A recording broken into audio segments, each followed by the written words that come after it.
If you're ready to rest, you're in the right place. Close your eyes, relax your body, and drift into a slower time. The sun's barely peeking over the horizon, and you're already blinking the sleep from your eyes. Welcome to another day in ancient Egypt. Sure, it might sound like a glamorous life beneath the towering pyramids and alongside the mighty Nile, but let's not kid ourselves. This isn't some Egyptian paradise where you laze about like a pharaoh.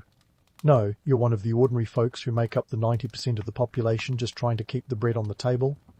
And speaking of bread, you're going to kick off your day with a little exercise in patience and persistence, grinding grain. Let's talk about this bread business. It's not as simple as grabbing a loaf from the local bakery. First up, you've got to get your hands on grain, usually barley or emmer wheat.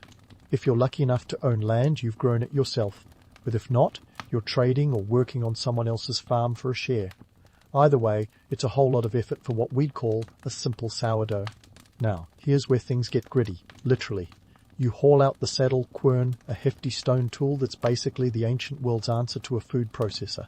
You're going to spend a good chunk of your morning grinding that grain into flour.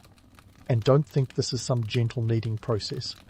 No, it's a full-body workout where your arms, shoulders and back scream in protest as you pulverize the grain into submission. By the end of it, you're covered in sweat and probably a fine dusting of flour. It's a charming morning ritual that builds character, or at least strong biceps. This task might seem like a quaint step back in time, but it's also your lifeline. Bread is the staple of your diet, and without it, your family's facing a grumbling stomach or worse. And let's not forget the economic side of things. If you produce more flour than you need, you can trade it. Maybe swap some with your neighbor for a few fish, or heck, even a bit of beer. In ancient Egypt, beer isn't just a luxury, it's a dietary staple, second only to bread. Talk about a balanced diet. But before you get too cozy thinking about your morning beer, there's another chore calling your name. Time to fetch water from the Nile. Ah, the Nile, the great giver of life. Except today, it's also the giver of sore muscles. You grab your water jars and trek down to the river, which, if you're lucky, is just a short walk. If not, you might be hoofing it a good mile or two. And while we're on the topic of water, let's chat about the annual inundation. Every year, the Nile floods, and while it's great for the land, it also means you're praying your house is on high enough ground.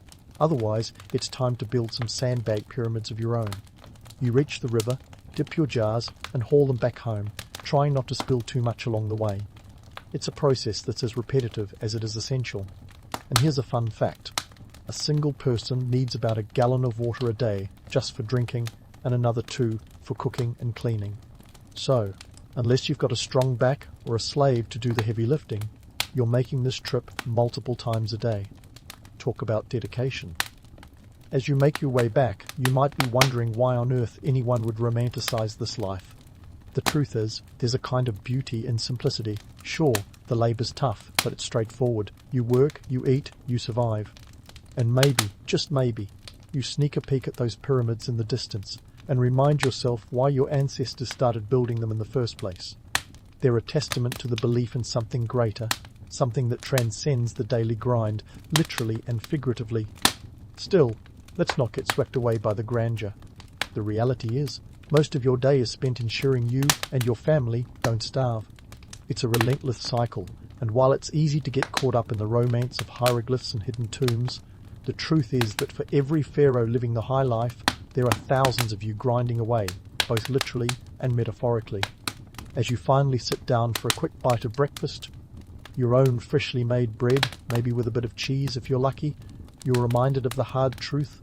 Life in ancient Egypt is anything but a walk in the park. It's a marathon of survival, a daily battle against hunger and time. And yet, here you are, ready to face whatever the day throws at you. With your belly full and your spirits lifted by the promise of a new day, you stand up, stretch those tired muscles, and prepare to tackle the next challenge. After all, there's still plenty of daylight left, and in ancient Egypt, there's always work to be done. As you step out into the bustling streets of your ancient Egyptian town, the scene that greets you is a far cry from the quiet solitude of your early morning grind. The sun's now high, and it seems like every soul is out and about, each with their own agenda in this grand tapestry of life.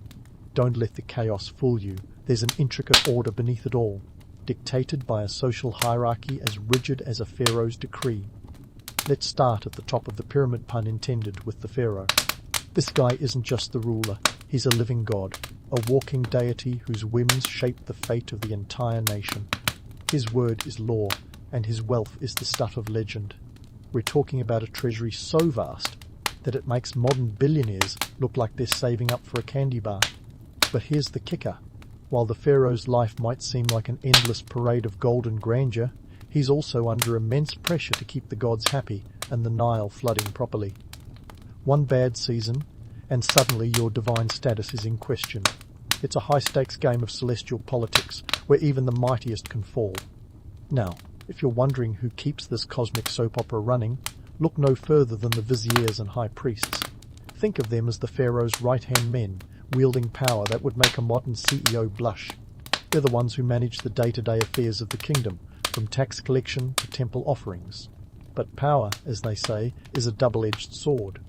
Get too cozy with the pharaoh, and you might find yourself on the wrong end of a political coup, courtesy of a rival with an eye for your job. Speaking of taxation, oh, what a delightful topic that is. Life in ancient Egypt means taxes, taxes, and more taxes. And we're not just talking about a little bit off the top of your earnings. No, it's a full-scale operation that touches every aspect of life. You've got the corvée labour tax, which is basically the state's way of saying, lend us your muscles for a while, would you? Then there's the harvest tax, which takes a portion of your precious grain. Don't pay up, and you might find yourself in a makeshift jail cell, contemplating the error of your tax-evading ways. But let's not pretend the rest of the social strata are living large either. Below the viziers, you've got a motley crew of scribes, artisans, and merchants. The scribes are the real MVPs when it comes to keeping society's gears turning. They're the ones who document everything from tax records to love poems, transforming the spoken word into the written legacy, and boy do they know it. Being a scribe might not get you a palace, but it does afford a decent living and a respectable spot in the social pecking order. Artisans, on the other hand, are the unsung heroes of ancient Egypt. They're the hands behind the grand statues and intricate jewellery that we ogle in museums today. Yet, despite their talents, life for these craftsmen is no leisurely stroll by the Nile. They work in designated workshops, often under strict supervision, and their pay? Let's just say it's enough to keep bread on the table, but not enough for that extra pint of beer we were talking about earlier. Merchants, meanwhile, are the ancient world's version of the travelling salesman, bartering goods from far-off lands. They're the ones who bring a splash of colour to the otherwise predictable Egyptian diet, trading in spices, oils, and the occasional exotic animal. But trade routes are fraught with danger, from treacherous waters to bandits with a penchant for plunder. Every journey is a gamble, with fortunes made or lost on the whims of weather and fate. And as we move further down the social ladder, we reach the farmers, or, as I like to call them, the backbone of Egypt. These folks work the fields from sunrise to sunset, their lives dictated by the ebb and flow of the Nile. Sure, they're not rolling in riches, but their work is vital. Without their toil, the grand palaces and towering monuments would be little more than mirages in the desert. Now, you might be thinking, what about the gossip? Ah yes, the ancient Egyptian pastime that transcends social strata. The royal court is a hotbed of scandal, with tales of pharaohs and their many wives, political intrigue, and the occasional assassination plot. One of the most notorious scandals involves Queen Hatshepsut, who not only ruled in her own right, but dared to don the ceremonial beard of a pharaoh. Her reign was marked by whispers of controversy and power struggles, yet she remains one of the most successful rulers in Egyptian history. And let's not forget the hapless King Tutankhamun, whose untimely death at 19 sparked rumours of foul play that historians are still untangling today. For the average Egyptian, such tales are the spice of life, a chance to escape the daily grind and dream of what might be.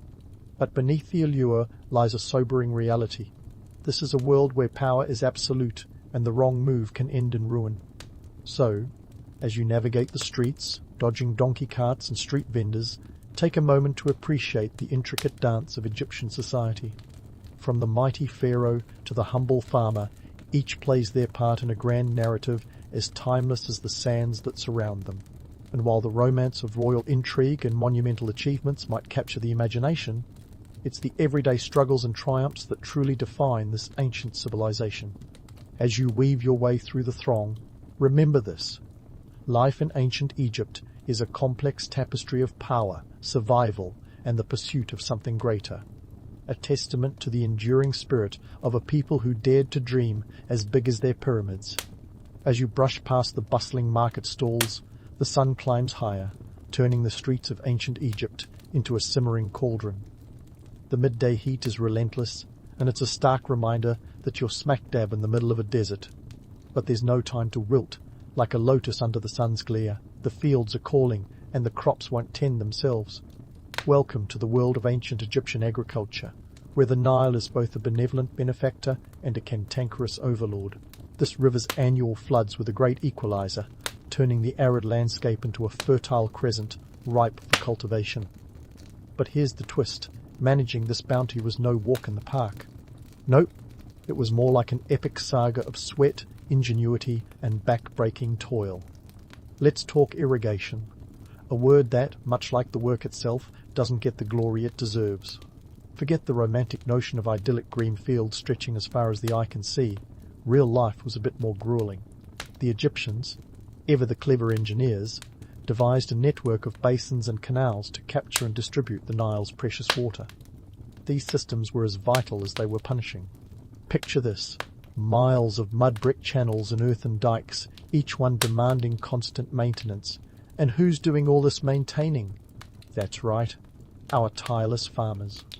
These folks were the unsung heroes of the irrigation game, wielding their wooden shadufs with the precision of a conductor leading an orchestra. This simple yet brilliant contraption, a weighted lever arm with a bucket on one end, was the farmer's best friend, lifting water from the river or canal to the thirsty fields. It was a workout that would make any modern fitness junkie proud, and it was repeated countless times a day. Now, before you start daydreaming about endless fields of golden wheat, let's inject a dose of reality. Even with the Nile's generous offerings, crop failures were a real threat. A poorly timed flood, or a drought could spell disaster, turning lush fields into barren wastelands quicker than you can say Tutankhamun. And in a society where grain was currency, a bad harvest didn't just mean empty bellies, it meant economic chaos.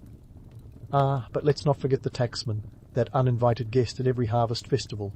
The ancient Egyptian tax system was as complex as it was oppressive.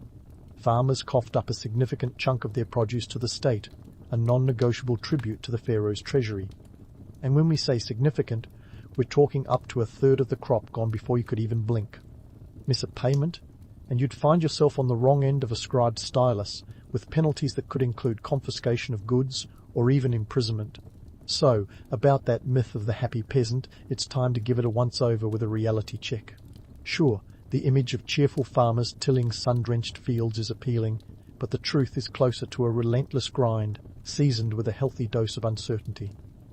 The work was physically demanding, the hours long, and the stakes high. And yet, amidst the toil and the threat of famine, there was a certain resilience. These farmers weren't just surviving, they were the lifeblood of a civilization, their toil feeding the artisans, scribes, and yes, even the pharaoh himself. But let's not sugarcoat it, the spectre of famine was never far off. One bad season could send shockwaves through the economy, and when grain stocks dwindled, the price of bread soared. The government, in a bid to stave off chaos, might release grain from state granaries, but it was a band-aid on a gaping wound. And while modern historians like to wax lyrical about ancient Egypt's stability, the reality was a precarious balancing act, with hunger always lurking in the wings.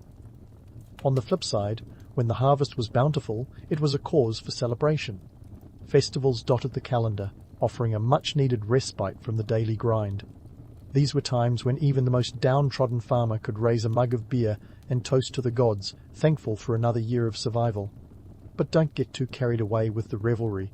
The next planting season was always just around the corner, and the cycle of labour would begin anew. So, as the sun begins its slow descent and the shadows lengthen across the fields, take a moment to appreciate the sheer tenacity of these ancient agriculturists. Their work was the backbone of an empire, a testament to human endurance in the face of nature's whims. The romanticized vision of the happy peasants may be a mirage, but the reality gritty, challenging, and unyielding, is a story worth telling. As you make your way back from the fields, weary but resolute, the thought might strike you, for all its hardships, there's something enduringly profound about this way of life. It's a relentless dance with the elements, a ceaseless push and pull that defines not just an era but the very essence of survival. And while the grand monuments and storied pharaohs capture the imagination, it's the everyday struggles of these farmers that truly ground the narrative of ancient Egypt. They were the unsung architects of a civilization, their lives a testament to the enduring spirit of those who lived in the shadow of the pyramids. As the sun dips below the horizon, casting a warm golden hue over the fields, you head back to your humble abode. The air is cooler now, and there's a certain magic to this time of day, an ancient calm that whispers tales of gods and spirits. You see, in ancient Egypt, as the day ends, the real drama begins. Family and community life unfold against a backdrop where religion and superstition weave a tight safety net around the unknown. After all, when you can't explain why your crops failed or why your neighbour's cow suddenly stopped giving milk, you turn to the divine for answers, or at least for a scapegoat. Let's dive into the fascinating world of ancient Egyptian beliefs. Picture this: a pantheon filled with gods for just about everything. You've got Ra, the sun god, who's busy dragging the sun across the sky in his solar bark, and Osiris, the god of the afterlife, whose green-skinned visage is a reminder of rebirth. And don't forget Anubis, the jackal-headed guardian of the dead, who makes sure your soul isn't weighed down by too many sins when you reach the afterlife. Talk about pressure. Now, in a world without modern science, these deities weren't just decorations for temple walls. They were the ultimate authorities. Illness? Must be the work of a malevolent spirit, or maybe a god who's feeling a little neglected. That odd rash on your arm? Better offer a prayer to Sekhmet, the lioness goddess of healing, before it spreads. Each ailment had its corresponding deity, and the right incantation or offering could mean the difference between life and death, or at least that was the hope. Speaking of illnesses, let's take a tour through the bizarre medical practices that were all the rage. Imagine being prescribed a mixture of honey, ochre and crocodile dung to cure a common cold. Yes, you heard that right, crocodile dung. It might sound like a recipe for disaster, but to the ancient Egyptians this was cutting-edge medicine. They even had a manual for it, the Ebers Papyrus, which dates back to around 1550 BCE. With over 700 magical formulas and remedies, it was the WebMD of its day, minus the existential dread of self-diagnosis. But let's not pretend it was all guesswork and superstition. Ancient Egyptians were surprisingly advanced in some areas of medicine. They practiced rudimentary surgery, set broken bones, and even had a basic understanding of the circulatory system. When it came to dentistry, though, let's just say you'd be better off with a toothache. Tools were limited, and the pain relief options were, well, lacking. Forget Novocaine. Your best bet was a stiff drink and a silent prayer to Thoth, the god of wisdom, that the extraction would be quick. Religion wasn't just a matter of personal belief, it was a communal experience that offered solace and structure. Temples were the epicenters of spiritual life, where priests performed rituals to appease the gods and harness their powers. These rituals were intricate, involving chants, incense, and offerings ranging from bread and beer to the occasional animal sacrifice. And while the pharaoh was the high priest of every temple, it was the local priests who kept the spiritual engine running. They were the intermediaries between the gods and the people, wielding influence that extended well beyond the temple walls. Family life, too, was deeply intertwined with religious practices. Households had their own small altars dedicated to deities or ancestors, and it wasn't uncommon for families to have household gods, like Bez, the dwarf god of childbirth and home protection. Bez might not have been the most glamorous of the gods, but he was certainly one of the most beloved, his mischievous grin a comforting presence in the home. Marriage in ancient Egypt was less about romance and more about stability.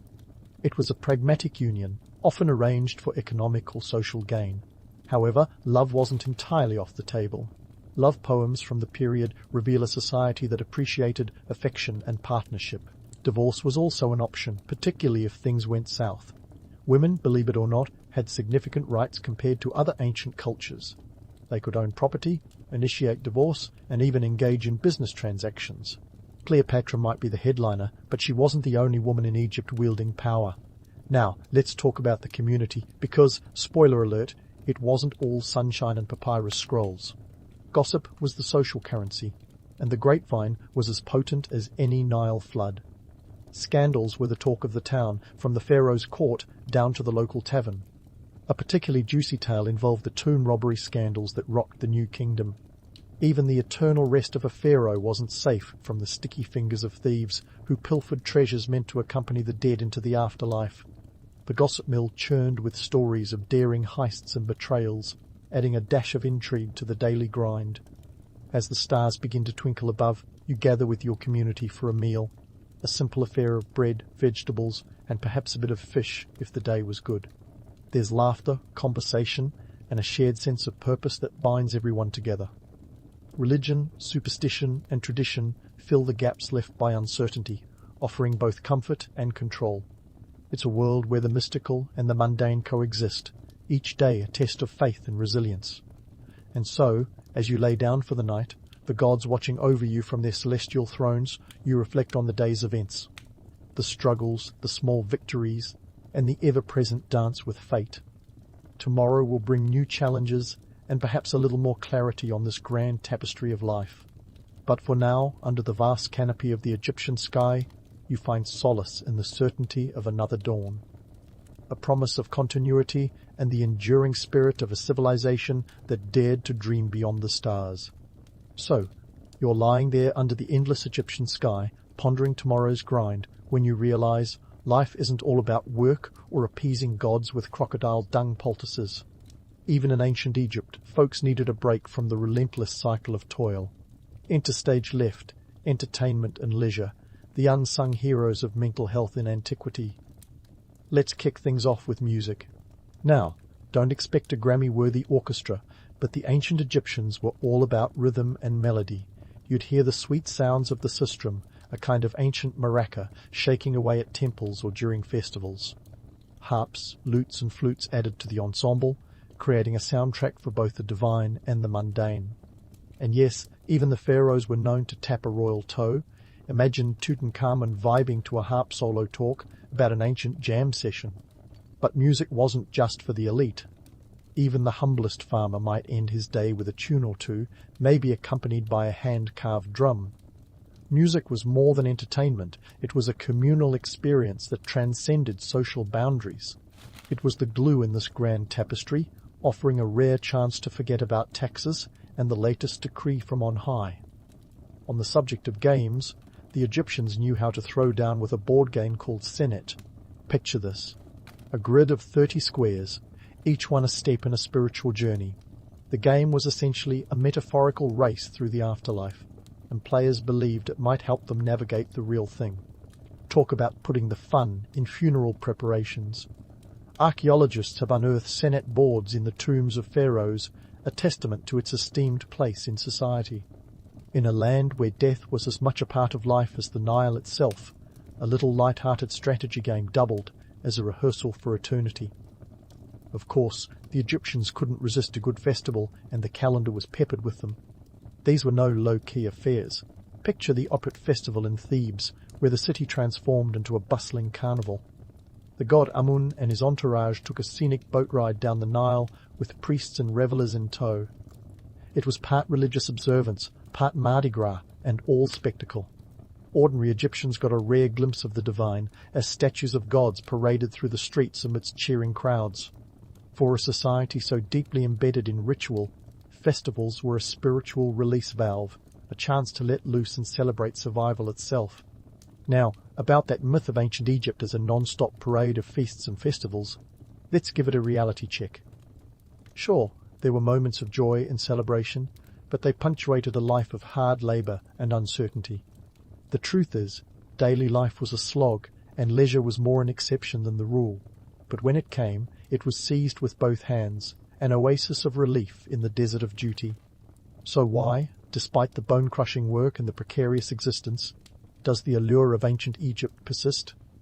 Why do we find ourselves captivated by this civilization long after the last pharaoh's tomb was sealed? It's not just the grandeur of the pyramids or the enigma of the Sphinx. It's the sheer audacity of a people who dared to dream so extravagantly. and the humanity that pulses beneath those dreams. Consider this. In a world without modern conveniences, the ancient Egyptians built monuments that have outlasted millennia. They crafted art that continues to inspire and developed a system of writing that was the envy of the ancient world. Yes, their society was rigid and their lives often brutal, but they found ways to infuse meaning into the mundane, to carve joy out of stone, and to leave behind a legacy that still humbles us today. You see, the mystique of ancient Egypt endures not because it was a paradise, far from it, but because it was a testament to the resilience of the human spirit. It's a reminder that even in the harshest conditions, people can create beauty, seek knowledge, and aspire to something greater than themselves. As you drift off to sleep, perhaps with a mental note to avoid snake oil salesmen peddling crocodile dung elixirs, remember that the story of ancient Egypt is not just one of pharaohs and gods. It's a story of ordinary people who lived extraordinary lives, who worked and played, dreamed and despaired, loved and lost. And that, my friend, is a tale as timeless as the sands of the Nile itself. On this sun-soaked morning in 5th century Gupta India, you're not just waking up to the chirping of exotic birds and the scent of jasmine wafting through open windows. You're stepping into a world that's buzzing with intellectual fervour. The streets are alive with the chatter of bustling markets where traders haggle over silk, spices and precious metals. It's the kind of place where you could buy a silk sari for around 10 dinaras if you're into that sort of thing. And though you might think it's all snake charmers and mystics, this is a land where mathematics is not just surviving, but thriving. Enter Aryabhata. At just 23 years old, he's already published the Aryabhata, a work that's going to do to mathematics what the Beatles did to rock and roll shift paradigms. You might be wondering, where does all this brain power come from? Well, the political stability under the Gupta Empire certainly helps. When you're not worried about marauding invaders or crippling taxes, you've got more time to ponder the mysteries of the universe. And let's not forget the economy. The Gupta prosperity was driven by agriculture and trade. So while the land's producing plenty of rice and wheat, the marketplaces are brimming with trade goods from as far away as the Roman Empire. The economy is robust, and it's no wonder intellectual pursuits are on the rise. You've got both the time and the resources to sit down and solve the mysteries of pi rather than piecing together a meal. But back to Aryabhata. Born in 476 CE, he's the kind of guy who looks at a problem and sees potential, not paralysis. He's living in a society where Sanskrit is the language of the learned, think Latin in medieval Europe, but with a lot more poetic flair. The Gupta Empire has made it possible for scholars like him to focus on their work without worrying about the next barbarian raid. This is an India that fosters an environment ripe for discovery, where zero isn't just a placeholder, but the start of something revolutionary. Here's a fun tidbit to chew on. Aryabhata's work is about to flip the script on how numbers are perceived. Before him, the concept of zero is about as popular as a payphone in the age of smartphones. But Aryabhata, he's laying the groundwork for a number system that's going to make everything else look like child's play. It's like he's handed the world a new lens, and suddenly everything's a little clearer. The political stability provided by the Gupta Empire is like a well-oiled machine. With rulers who are more interested in promoting arts and sciences than waging war, it's a golden age. You've got Samudragupta, who's been called the Napoleon of India, minus the complex. His reign has brought a time of peace, allowing culture and learning to flourish. It's a bit like living in a giant open-air university where your tuition is paid by the success of the agricultural harvest. Now, about those myths. Sure, it's tempting to think of Aryabhata as a lone genius scribbling away in a candlelit room, but the truth is he's part of a bustling intellectual community. This isn't the romanticized image of the solitary scholar. This is a vibrant hub of ideas and debates. Aryabhata is one of many, but what sets him apart is his audacity to question the status quo. He's not just playing the numbers game, he's rewriting the rules. As you navigate the day, you're surrounded by the hum of the society that's found a delicate balance between tradition and innovation. The Gupta period is often called the classical age of India, and for good reason. The temples and art reflect a society that values beauty and knowledge in equal measure. Yet, there's no denying the social hierarchy that looms over it all. The caste system is as rigid as ever, which is a reality check against the romantic notion of a perfect society. Aryabhata's contributions go beyond mathematics. He's also dabbling in astronomy, challenging the geocentric models that have been accepted for centuries. This is a guy who's looking at the stars and seeing something different. He's proposing that the Earth rotates on its axis, a notion that'll take a while to catch on, but hey, he's planting seeds for future Copernicuses to water. As the day unfolds, you're acutely aware of how knowledge flows through the society like the Ganges itself, steady, relentless, and always finding a way. The Gupta Empire might not last forever, but the ideas spawned here are built on stronger foundations than any fortress. Aryabhata's zero is going to travel across continents and centuries, proving that sometimes nothing really can change everything. So, as you go about your day, perhaps sipping on a cup of spiced chai, because some things never go out of style, take a moment to appreciate the world around you. It's a mosaic of innovation and tradition, a place where a young mathematician can change the course of history from within the walls of a scholarly community. And while Aryabhata might not have had the modern-day accolades of a rock star, his work will echo through the ages, 1 0 at a time. Aryabhata's work, echoing through the ages like a melody from an ancient raga, isn't just reshaping mathematics, it's rewriting the very script of human understanding. As the sun climbs higher in the sky, so too do our thoughts rise to meet the intellectual giant that is Aryabhata. His name might not grace the cover of a glossy magazine in our time, but in his day he's the toast of the scholarly community. Let's dive right into the heart of his groundbreaking contributions, the concept of zero. Now, zero might seem about as mundane as a Monday morning, but back then it was as revolutionary as the smartphone. Picture this, a civilization without a way to represent nothingness. It's like trying to write a novel without a space bar.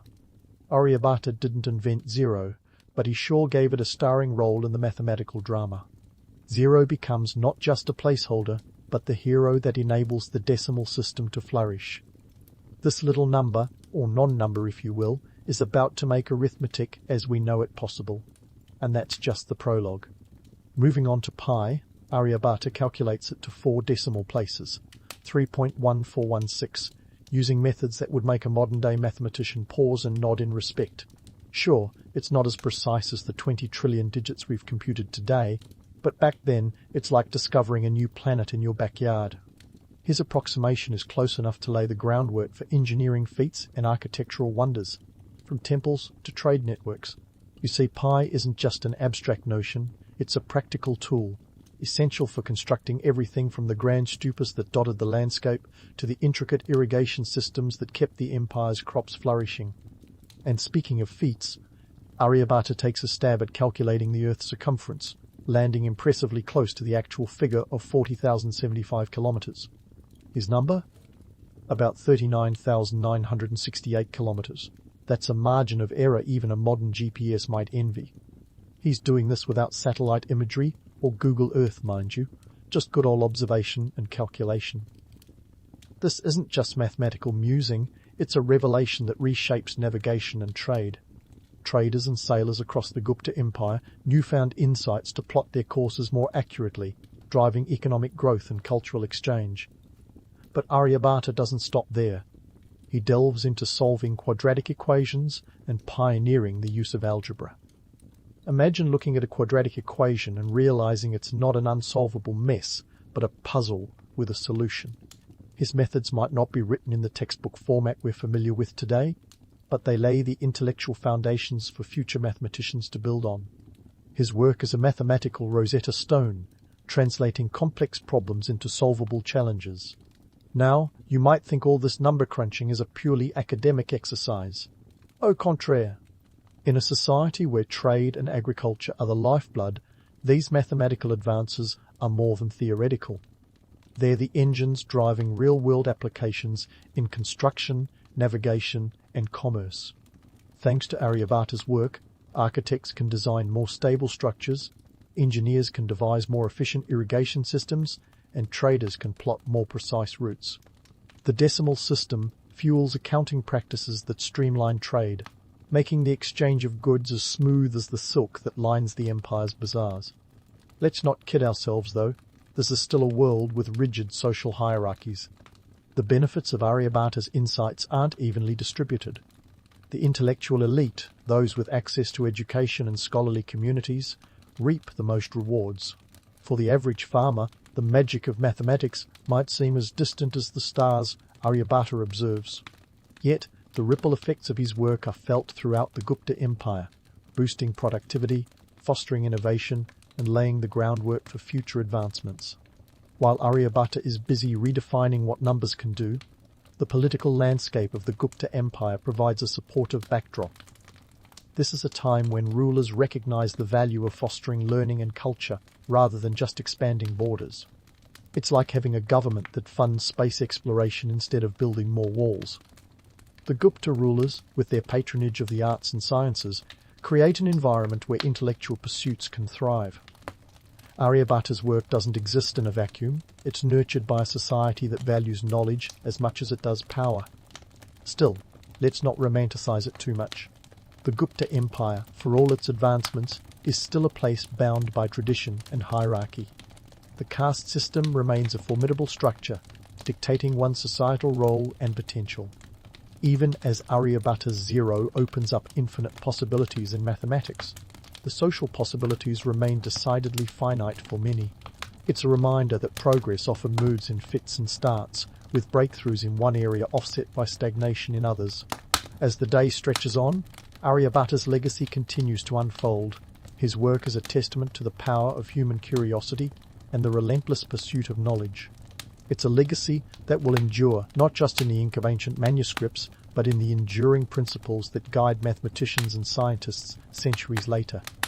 His contributions are a clarion call to look beyond the horizon, to see what others dismiss as impossible, and to find the solutions hidden in the equations of life. So, as you wander through the bustling streets of this golden age, perhaps stopping for a bite of something savory from a street vendor, take a moment to reflect on the world Aryabhata is helping to shape. It's a world where mathematical abstractions become tangible realities, where the concept of zero opens up a universe of possibilities, and where a young scholar's work continues to echo across time. And while history might not always remember him with the fanfare of a rock star, Aryabhata's contributions are the beat that keeps the mathematical world in rhythm.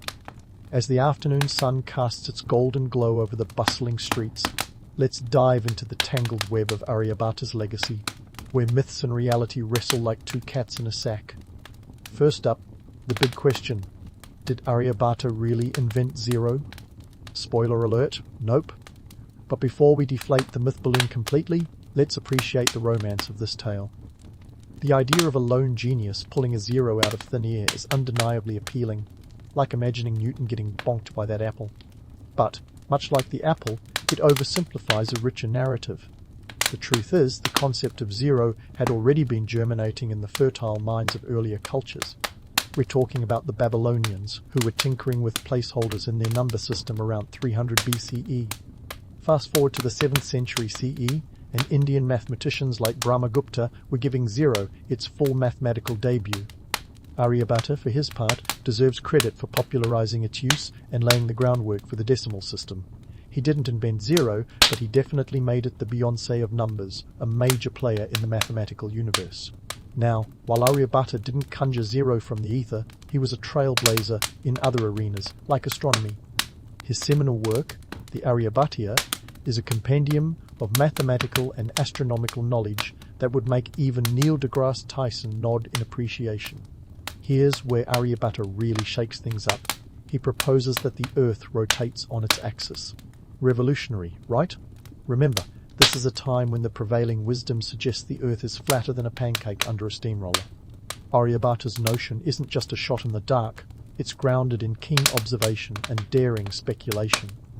In the Aryabhatiya, he writes about the Earth spinning like a lazy Susan, explaining the apparent motion of the stars. This isn't just some cocktail party trivia. It's a radical idea that challenges the geocentric models embraced by ancient cultures, from the Greeks to the Romans. While the Greeks were busy with their epicycles and deference, Aryabhata was looking at the cosmos with fresh eyes, ready to toss the old models into the dustbin of history. It's worth noting the courage it took to champion such ideas. In a world where tradition often held more sway than facts, Aryabhata's theories were as audacious as a cat questioning the existence of dogs. But he wasn't just a mathematical maverick, he was a cultural outlier, pushing against the boundaries of accepted knowledge. His heliocentric inklings predate Copernicus by nearly a millennium, suggesting the Earth orbits the Sun like a faithful satellite. Of course, this was back when most folks still thought the Sun was hitching a ride around the Earth. Talk about flipping the cosmic script. Aryabhata's theories didn't just rattle cages in India, they echoed across the Silk Road, finding curious ears in the Islamic world, where scholars like al-Biruni would later critique and build upon his work. These cross-cultural exchanges were the ancient world's version of viral content, spreading revolutionary ideas faster than you can say, Eureka. The Gupta Empire, with its trade networks stretching from the Roman Empire to Southeast Asia, was a hotbed of intellectual exchange. But let's not get too starry-eyed. While Aryabhata's ideas were groundbreaking, they didn't immediately topple the old paradigms. The geocentric model had legs, sturdy, stubborn legs that would keep it standing for centuries. Aryabhata's perspective was like a whisper in the intellectual wind, waiting for the right moment to gust into a full-blown revolution. It would take the likes of Copernicus, Galileo, and Kepler to finally push the Earth from the center of the universe. So, what was it about Aryabhata's work that allowed it to endure and influence future generations? For one, his mathematical rigor was as precise as a Swiss watch. His calculations of celestial phenomena, from solar eclipses to the length of the day, were astoundingly accurate, often within a hair's breadth of modern measurements. This wasn't just academic noodling. It was practical knowledge that helped calibrate calendars and guide agricultural cycles. But let's not ignore the social and political tapestry against which Aryabhata's achievements unfurled. The Gupta Empire, with its relative peace and prosperity, provided the fertile ground for such intellectual pursuits. The rulers of the time, much like patrons of the arts, fostered an environment where scholars could question, explore, and innovate without fear of losing their heads, literally or figuratively. This was a golden age of learning, akin to the Renaissance, but with less puffy shirts and more Sanskrit. And yet, as we unravel the threads of Aryabhata's legacy, let's not forget the harsher realities of his time. The caste system still loomed large, a social straitjacket that restricted opportunities based on birth rather than merit. While Aryabhata and his fellow scholars were busy charting the heavens, many were bound by earthly constraints that stifled their potential. It's a reminder that even in the golden ages, the shine doesn't reach everyone equally. In conclusion, wait, scratch that. We're far from wrapping this up. Aryabhata's story, much like the universe he studied, is vast and expanding. As the afternoon sun begins its descent, casting long shadows over the bustling streets of Gupta India, Aryabhata's legacy continues to evolve, a testament to the enduring power of curiosity and innovation. Let's leave a bookmark here, poised to dive deeper into the myths, realities, and cosmic wonders that define Aryabhata's world. After all, the story of this mathematical maestro is far from done, and the next chapter promises to be just as illuminating. So, stay tuned, because we're just getting started. As the afternoon sun dips lower in the sky, the mosaic of Gupta India continues to unravel, revealing the threads that connect this vibrant civilization to the broader world. Aryabhata's groundbreaking work isn't just a local phenomenon. It's a pebble cast into the pond of history, its ripples reaching far beyond the Indian subcontinent. This isn't just about numbers and stars, it's about the grand tapestry of human knowledge, woven together by trade routes, cultural exchanges, and the relentless curiosity that defines us as a species. Let's start with the Silk Road, that legendary highway of commerce and culture stretching some 6,500 kilometers from China to the Mediterranean. Picture it as the ancient world's version of the internet, a bustling network where ideas, goods, and people flowed like data in fiber optic cables. This was the conduit through which Aryabhata's insights traveled, carried by traders and scholars who were the original influencers, minus the selfies and hashtags. But let's not get carried away with romantic notions of camel caravans and exotic silks. The Silk Road was a gritty, arduous journey fraught with bandits, harsh climates, and the occasional outbreak of something nasty like the bubonic plague. Yet, for those willing to brave its perils, it offered untold riches, not just in gold and spices, but in knowledge. And it's this knowledge, more precious than any gem, that found its way to the Islamic world, where it would ignite a blaze of intellectual fervor. Enter Al-Khwarizmi. a Persian polymath whose name might not roll off the tongue, but whose contributions are etched in the annals of history. Born around 780 CE in the heart of the Islamic Golden Age, Al-Khwarizmi was a scholar at the House of Wisdom in Baghdad. Think of it as the Hogwarts of the medieval Islamic world, but with more algebra and less wand-waving. Al-Khwarizmi's work on algebra and trigonometry was heavily influenced by the mathematical treatises that journeyed from India, including Aryabhata's. Now, you might be wondering, why does this matter? Well, Al-Khwarizmi's work laid the foundations for the algebraic concepts we use today. His name even gives us the term algorithm, which, let's be honest, is more pivotal to modern life than the invention of sliced bread.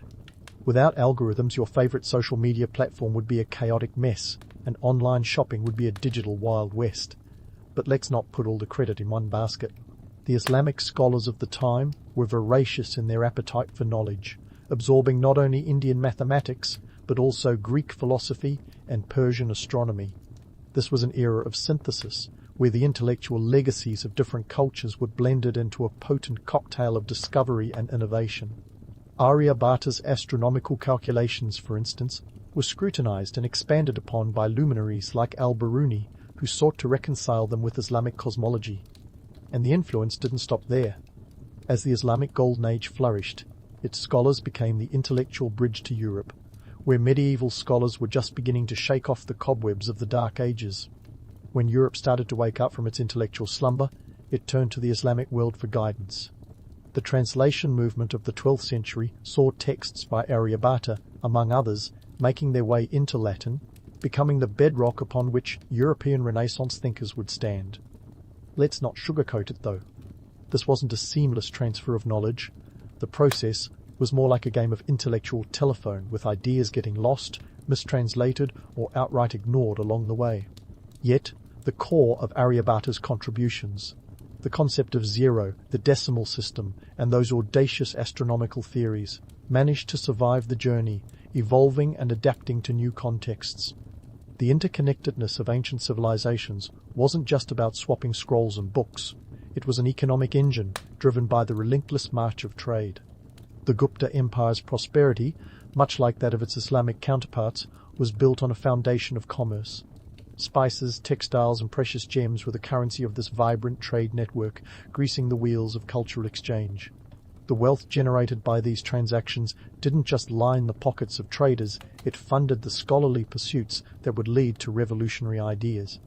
But here's the rub. While the elite basked in the glow of these intellectual advances, the everyday realities for most people remained unchanged. The farmer, tilling his fields in the shadow of the Gupta Empire's grandeur, probably didn't care much for the latest developments in algebra. His concerns were more immediate, like ensuring the monsoons didn't wash away his crops, or that the local tax collector didn't take more than his fair share. And yet, even as the sun sets on this golden age, Aryabhata's legacy continues to shine. His work serves as a reminder that knowledge knows no borders, that the thirst for understanding is universal, and that the pursuit of truth is a journey that spans time and space. As we stand at the crossroads of history, it's clear that Aryabhata's contributions are more than just a footnote in the annals of mathematics. They're a cornerstone of our shared intellectual heritage. So, as the day draws to a close and the stars begin to twinkle in the twilight sky, remember that each point of light is a testament to the enduring power of human curiosity and ingenuity. Aryabhata's work might have started in the bustling streets of Gupta India, but its echoes are heard across the globe, a reminder that even the smallest ideas can spark a revolution.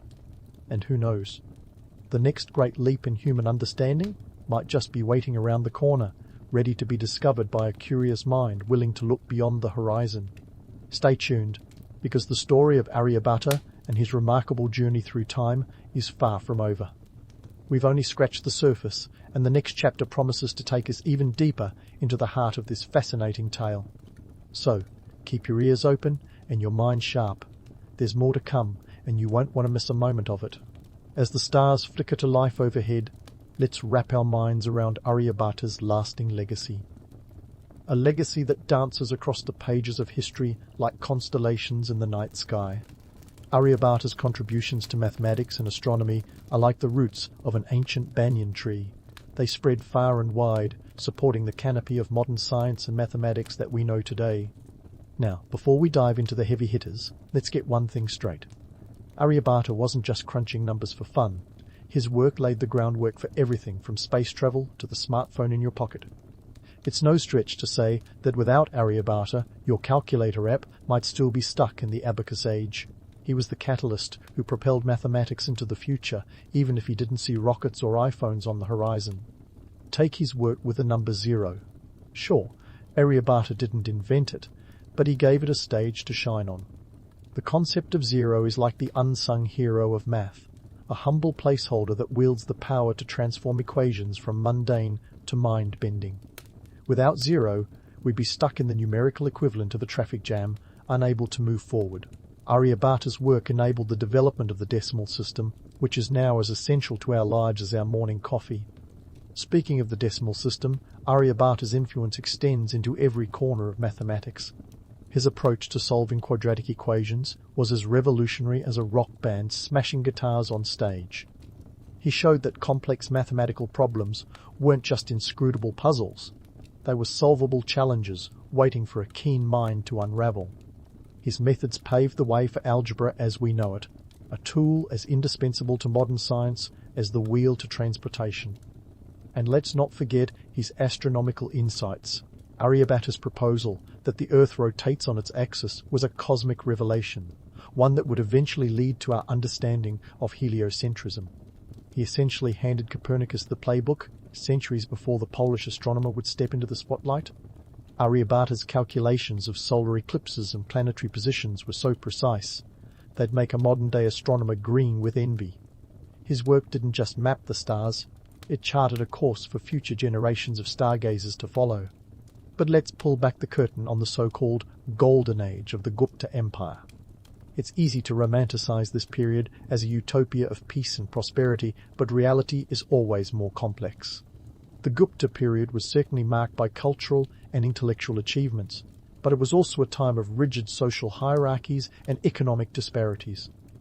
The glittering achievements of the elite often obscured the harsh realities faced by the common folk. The caste system remained a formidable barrier to social mobility, a reminder that while the mind could soar to the heavens, many were still bound by earthly chains. Yet it was within this framework that Aryabhata's genius was able to flourish. The political stability and economic prosperity of the Gupta Empire provided a fertile ground for intellectual pursuits. Without the constant threat of invasion or economic collapse, scholars like Aryabhata could focus on unraveling the mysteries of the universe. It's a testament to how the right conditions can allow talent to shine, even in a world where opportunity was unequally distributed. Aryabhata's legacy isn't just a testament to his individual brilliance, it's a reflection of a unique historical moment. He was a product of his time, shaped by the cultural and intellectual currents of the Gupta period. Yet his work transcends his era, echoing across the centuries like a timeless melody. Aryabhata serves as a reminder that while history often focuses on solitary figures, their achievements are often the result of a confluence of factors: political stability, economic prosperity, and a society that values knowledge. As we reflect on Aryabhata's place in history, it's clear that he was far from a solitary genius. He was part of a vibrant intellectual community, a network of scholars who challenged and inspired each other. This wasn't the story of one man toiling away in isolation. It was a symphony of ideas, a collaborative effort that pushed the boundaries of human understanding. Aryabhata's brilliance was the crescendo, but he stood on the shoulders of those who came before him, and his work paved the way for those who would follow. So, as you close your eyes and let the gentle hum of history lull you to sleep, remember that Aryabhata's story is a testament to the power of human curiosity and the relentless pursuit of knowledge. It's a reminder that even the smallest ideas can have the greatest impact, shaping the course of history in ways we can scarcely imagine. Aryabhata's legacy is a beacon, guiding us toward a future where the only limits are those we place on our own imagination. And as the night deepens, let's carry with us the knowledge that while history might not always remember Aryabhata with the fanfare of a rock star, his contributions are the heartbeat of the mathematical world.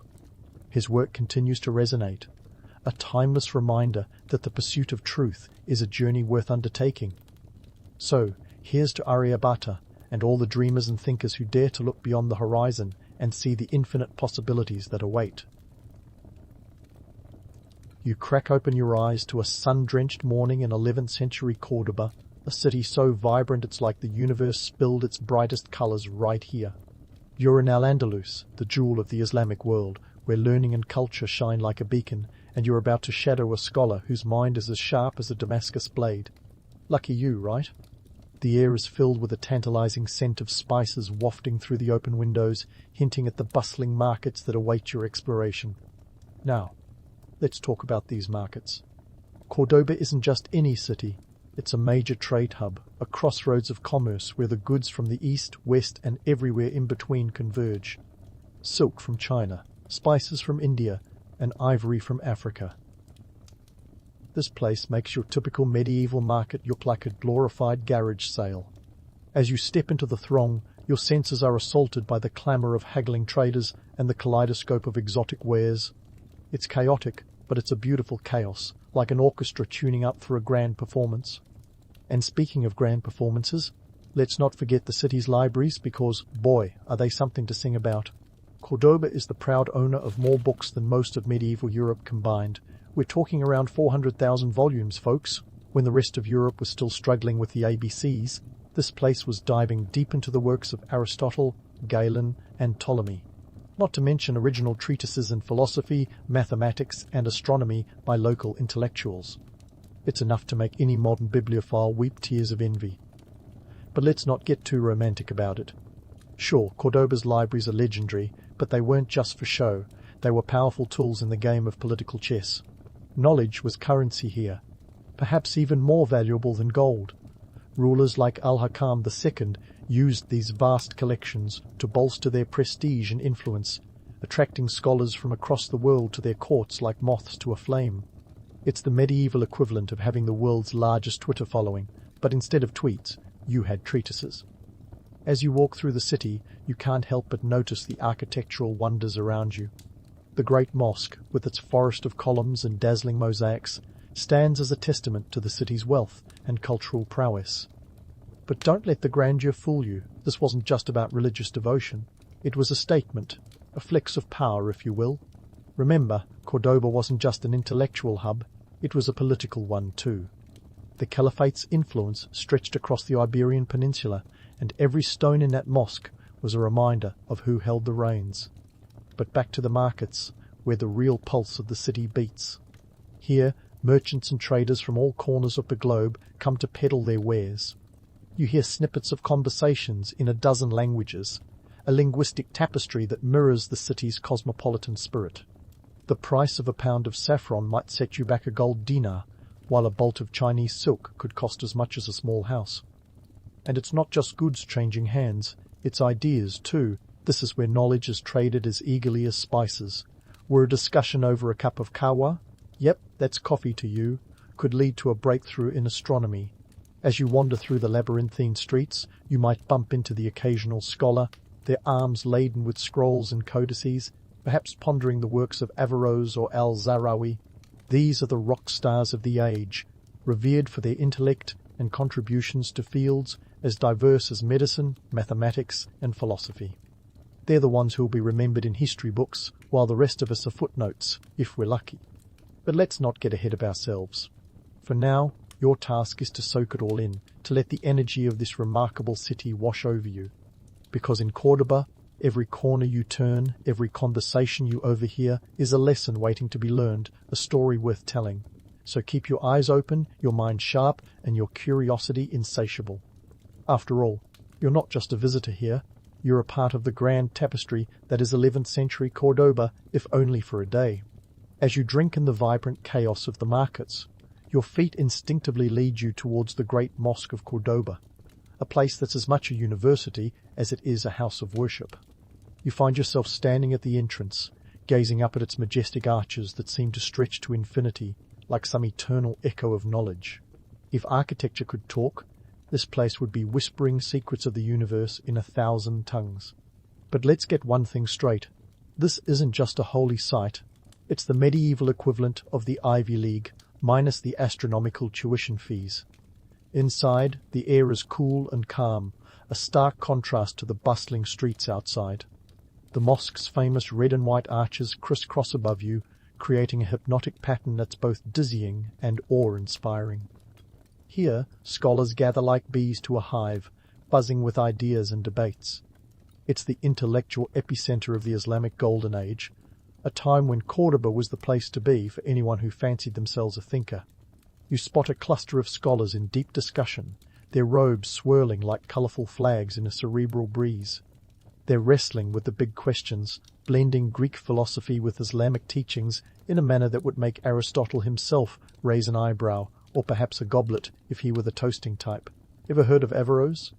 He's the local celebrity around here, a philosopher whose work on Aristotle was so influential that it got him a mention by none other than Dante Alighieri in his Divine Comedy, though not exactly with a front row seat in paradise. And here's where we smash through the stained glass of myth. This wasn't some utopian dreamscape of perfect harmony. Sure, Christians, Muslims and Jews coexisted, but let's not get too carried away with the kumbaya image. It was more of a let's tolerate each other because it's economically and politically beneficial situation.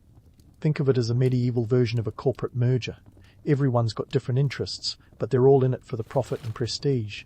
You had Jewish physicians, Muslim architects, and Christian translators all rubbing elbows, not because they were best buds, but because collaboration was the currency that made Córdoba a powerhouse. The mosque's library is a bustling centre of knowledge, where texts from every corner of the known world are gathered, copied, and studied. It's like the internet of its day, minus the cat videos and trolls. Here, you'd find treatises on mathematics by Al-Khwarizmi, whose work on algebra would eventually lead to you cursing equations in school centuries later. Let's not forget the medical texts by Al-Zahrawi, whose surgical innovations would make him the envy of any modern-day Grey's Anatomy fan. But hold on to your scrolls, because while Córdoba was a beacon of learning and enlightenment, it wasn't immune to the darker side of human nature. Power struggles were as common as the morning call to prayer, with political intrigues weaving through the city like a spider's web. The caliphs were more than just patrons of the arts and sciences. They were master politicians, keeping a watchful eye on these scholars whose pens were sometimes mightier than the swords. As you absorb all this, you can't help but notice the palpable tension between tradition and innovation. There's a delicate dance here, with scholars treading the fine line between reverence for ancient texts and the daring ambition to innovate. It's a tightrope walk that could easily end in a fall from grace, or worse, a fall from the palace walls. Yet, it's this very tension that propels the city forward, making it a crucible of creativity and intellectual ferment. In this atmosphere, even the simplest conversation could turn into a philosophical debate or a scientific brainstorming session. You're likely to overhear discussions about the nature of the cosmos, the intricacies of human anatomy, or perhaps a spirited argument about whether Aristotle would have preferred falafel or hummus. Every interaction is an opportunity to challenge and be challenged, to learn and to teach. But let's not romanticize too much. Despite the grandeur and intellectual fervor, life here was no picnic. The streets were dusty, disease was a constant threat, and the political landscape could shift as unpredictably as the weather. Yet, it was precisely these challenges that forged the resilience and resourcefulness that defined the scholars and citizens of Córdoba. As you leave the mosque, the sun hanging high in the sky, casting long shadows across the courtyard, you can't help but feel a part of something bigger. You've walked the halls where some of history's greatest minds once pondered the mysteries of existence. You've witnessed the complex tapestry of cultures and ideas that made Córdoba a shining beacon of its time. But your journey isn't over yet. There are more stories to uncover, more myths to debunk, and more insights to gain. So keep those eyes wide open and that curiosity burning bright. Because in this city of light, there's always something new waiting just around the corner, with a rumbling stomach reminding you that even the most enlightened scholar can't subsist on knowledge alone. You wander towards a gathering of scholars who are breaking for lunch. It's time to discover that amidst all the intellectual brilliance, these folks still need to eat, and eat well. Lunch in 11th century. Córdoba isn't just a meal, it's a full-fledged social event, a chance to chew over the latest economic theories along with a mouthful of spiced lamb. You join the scholars as they settle around a shaded courtyard, ready to dive into steaming dishes of couscous and platters of figs and olives. Before you can even grab a handful of dates, the conversation veers into one of Córdoba's crowning achievements, its booming economy. Now, let me paint you a picture of how Córdoba managed to have its economic cake and eat it too. The secret sauce? Agricultural innovations that were as groundbreaking as they were literally ground-soaking. You see, the Moors introduced advanced irrigation techniques that turned arid lands into verdant fields. The niftiest trick in their agricultural playbook was the canal system, a network of underground channels that transported water from distant mountains into the thirsty fields of Al-Andalus. This clever bit of hydrology allowed farmers to cultivate crops like rice, cotton, and citrus fruits. Basically, these irrigation systems were the medieval equivalent of a green revolution, allowing Córdoba to boast a lush landscape in the middle of what could otherwise be a dusty expanse. With these innovations, Córdoba's fields flourished like a well-fed scholar, and the resulting surplus turned local markets into bustling scenes of commerce. The city became a cornucopia of fresh produce, with pomegranates and almonds as plentiful as the philosophical debates. It wasn't just a matter of sustenance, but a key driver in the city's economic engine. A reminder that while knowledge may be power, a full stomach can certainly help you focus on those Aristotle scrolls. And speaking of economic engines, let's not forget the trade routes that put Córdoba on the map. Not just any map, mind you, but the grand atlas of global commerce. Picture this, a network of trade routes stretching from the bustling bazaars of Baghdad all the way to the Iberian Peninsula. We're talking camel caravans loaded with Persian silks, Indian spices, and African ivory, all making their way to the markets of Córdoba. It was the Silk Road's Mediterranean cousin, a superhighway of goods and ideas that kept the city's economy humming like a finely tuned oud.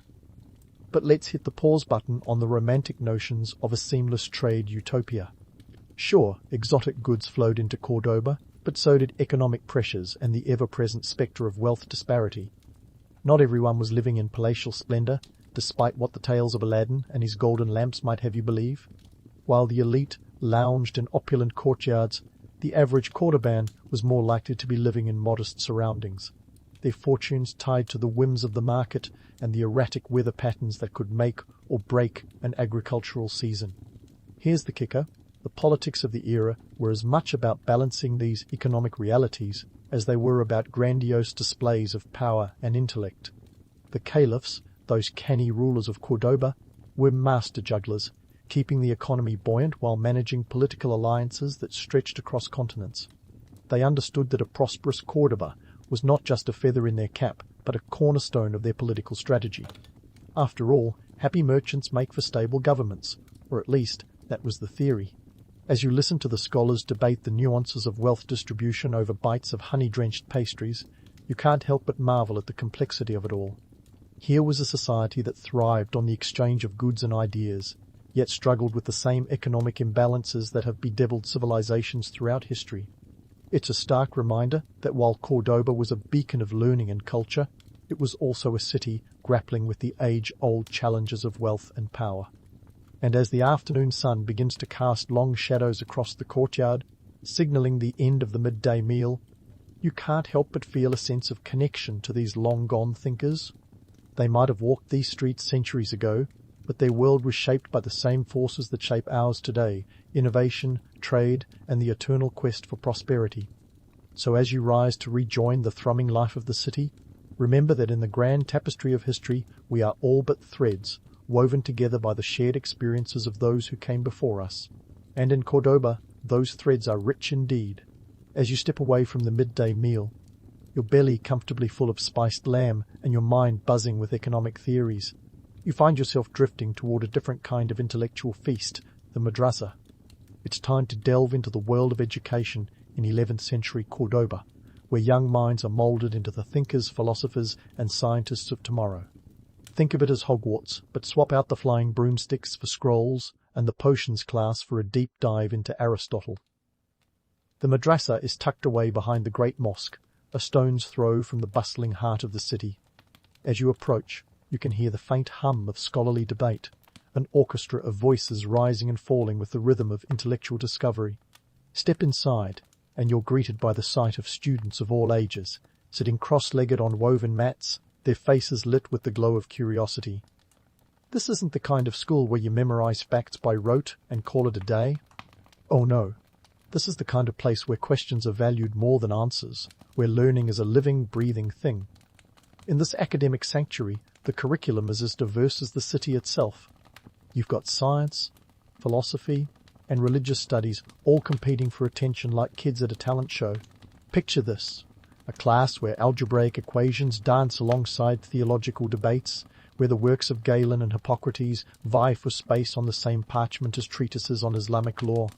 It's a heady mix, a testament to Córdoba's commitment to a holistic education. After all, why settle for being a specialist when you can be a Renaissance man, or perhaps a proto-Renaissance man, given the timeline?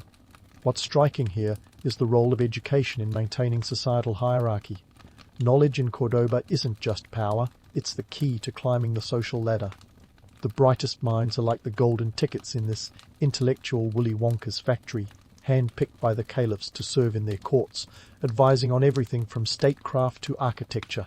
The power dynamics of knowledge are palpable, with the madrasa serving as both a gateway to opportunity and a gatekeeper of privilege.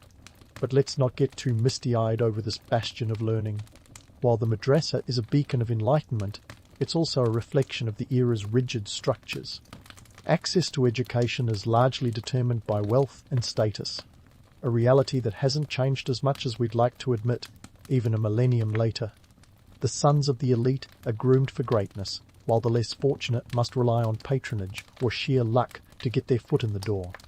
It's a sobering reminder that, while Córdoba might have been ahead of its time, it wasn't exactly the egalitarian utopia we might imagine. And speaking of myths, let's tackle one of the biggest, the supposed dark age of this period. The idea that Europe was plunged into intellectual darkness after the fall of Rome is as pervasive as it is misleading. Sure, there were challenges, barbarian invasions, political fragmentation, the usual suspects. But places like Córdoba were anything but intellectually barren. This city was a beacon of knowledge, a vibrant hub where the ancient wisdom of Greece and Rome was not just preserved, but expanded upon. If this was darkness, then it was the kind that comes with stars, not pitch blackness. The students here are living proof that the Dark Age narrative needs some serious rebranding.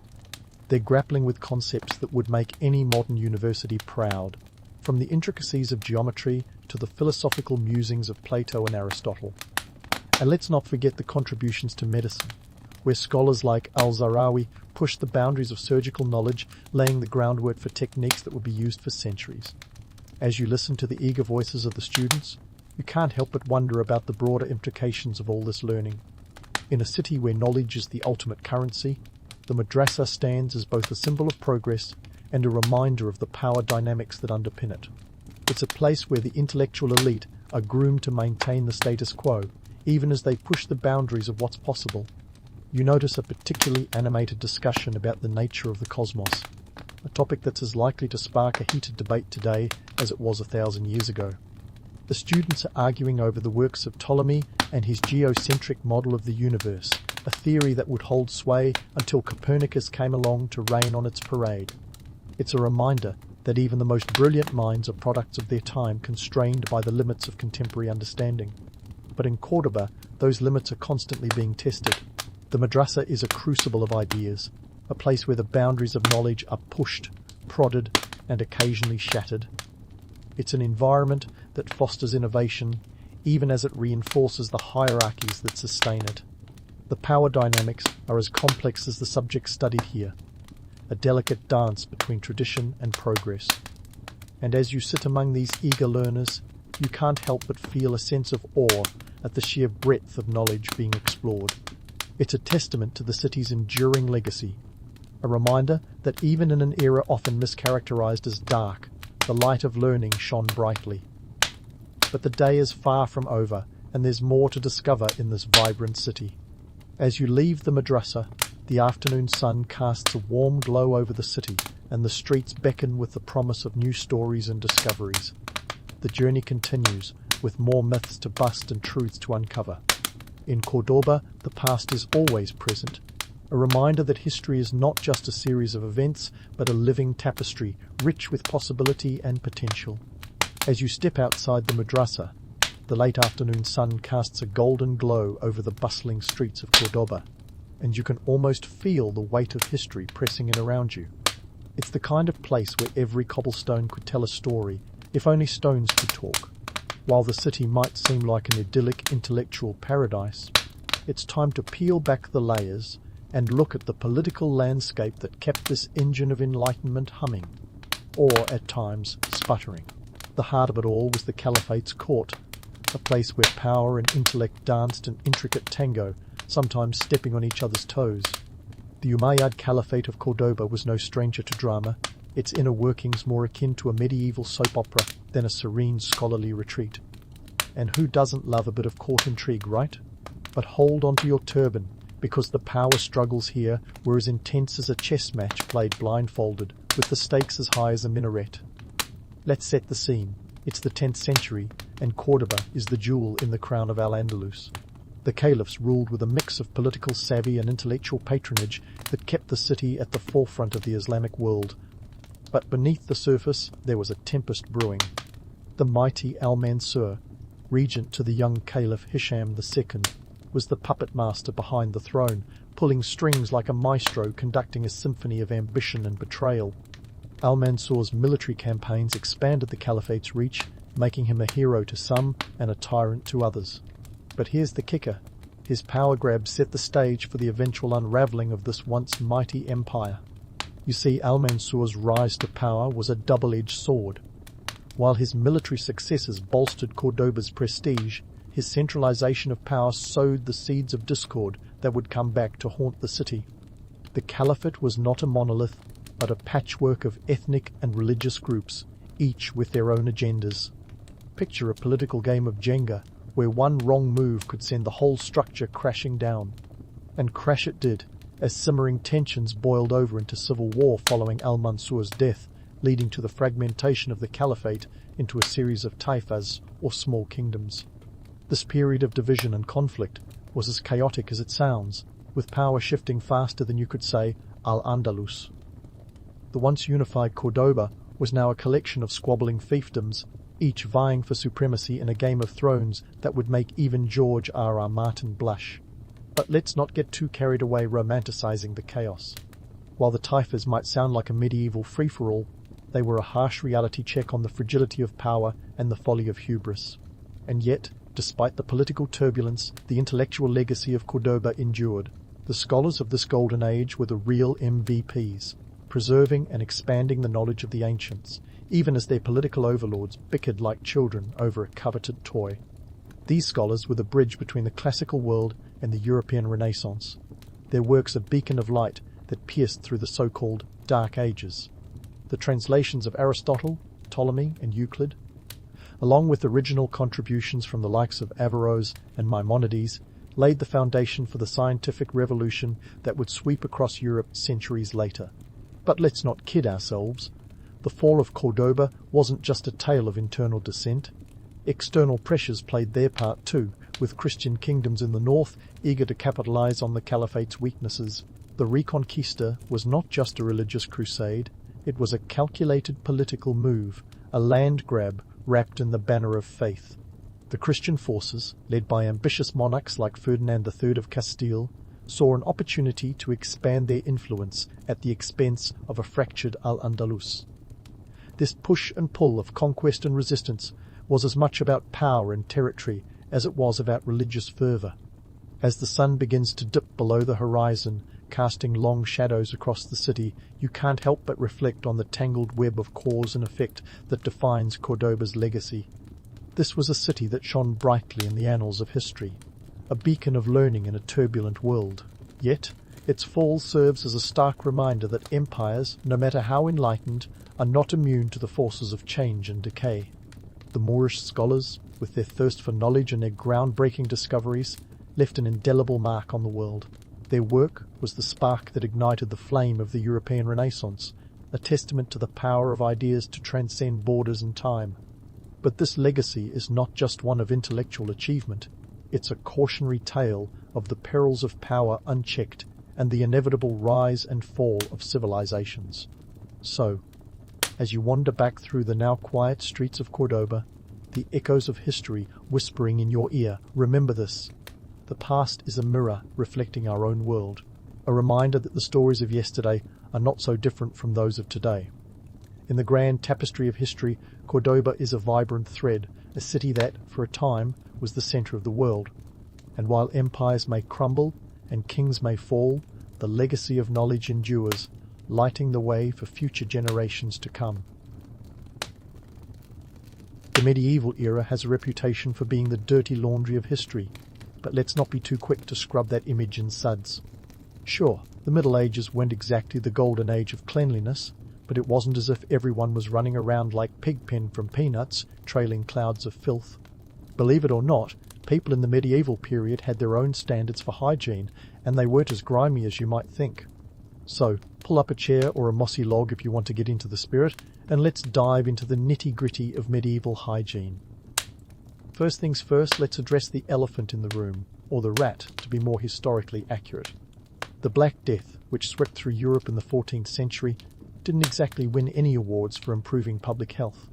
This infamous plague, which wiped out an estimated 25 million people between 1347 and 1351, wasn't caused by a lack of soap or a shortage of showers. Instead, it was spread by fleas hitching rides on rats, who were the real villains in this medieval horror story. The plague did, however, underscore the importance of cleanliness, even if the people at the time didn't fully grasp the concept of germs. Now, speaking of soap, it wasn't as cheap as the stuff you grab at the supermarket today. Making soap in the Middle Ages was a bit like brewing up a batch of artisanal craft beer, except instead of hops and barley, you had animal fats and ashes.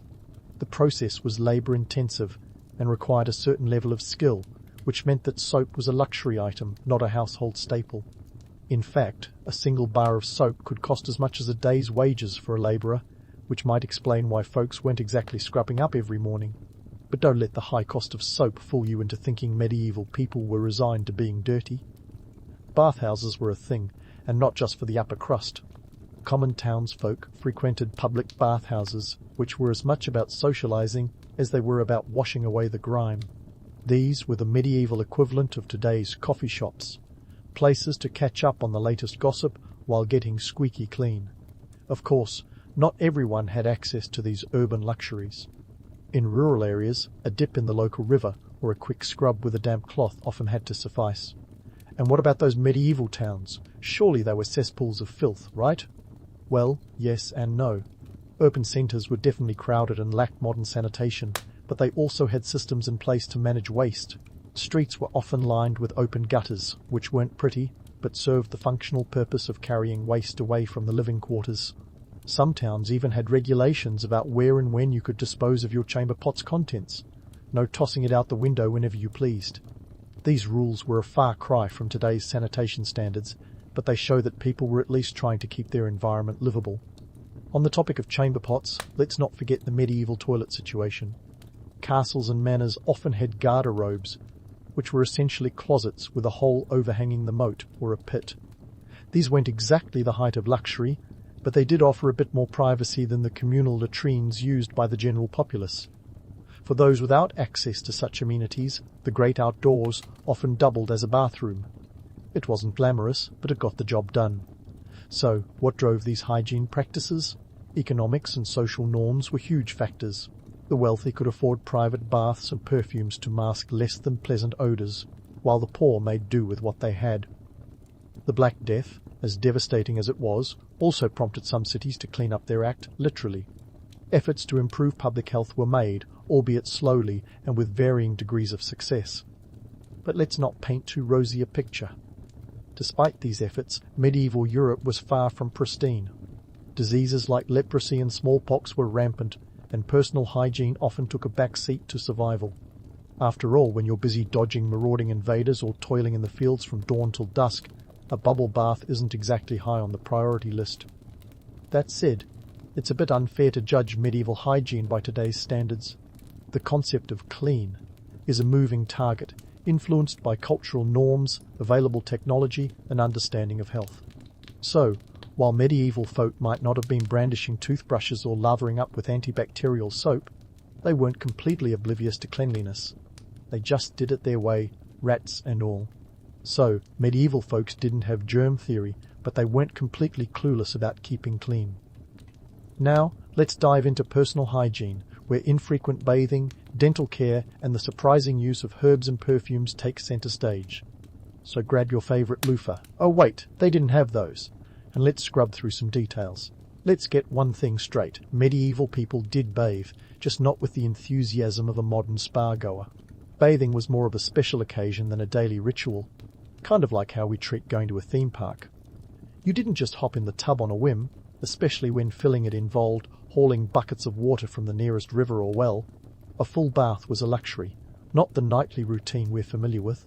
This was partly because of the sheer effort involved, but also due to the cost of heating that water, which could burn through your firewood stash faster than a Game of Thrones binge watch.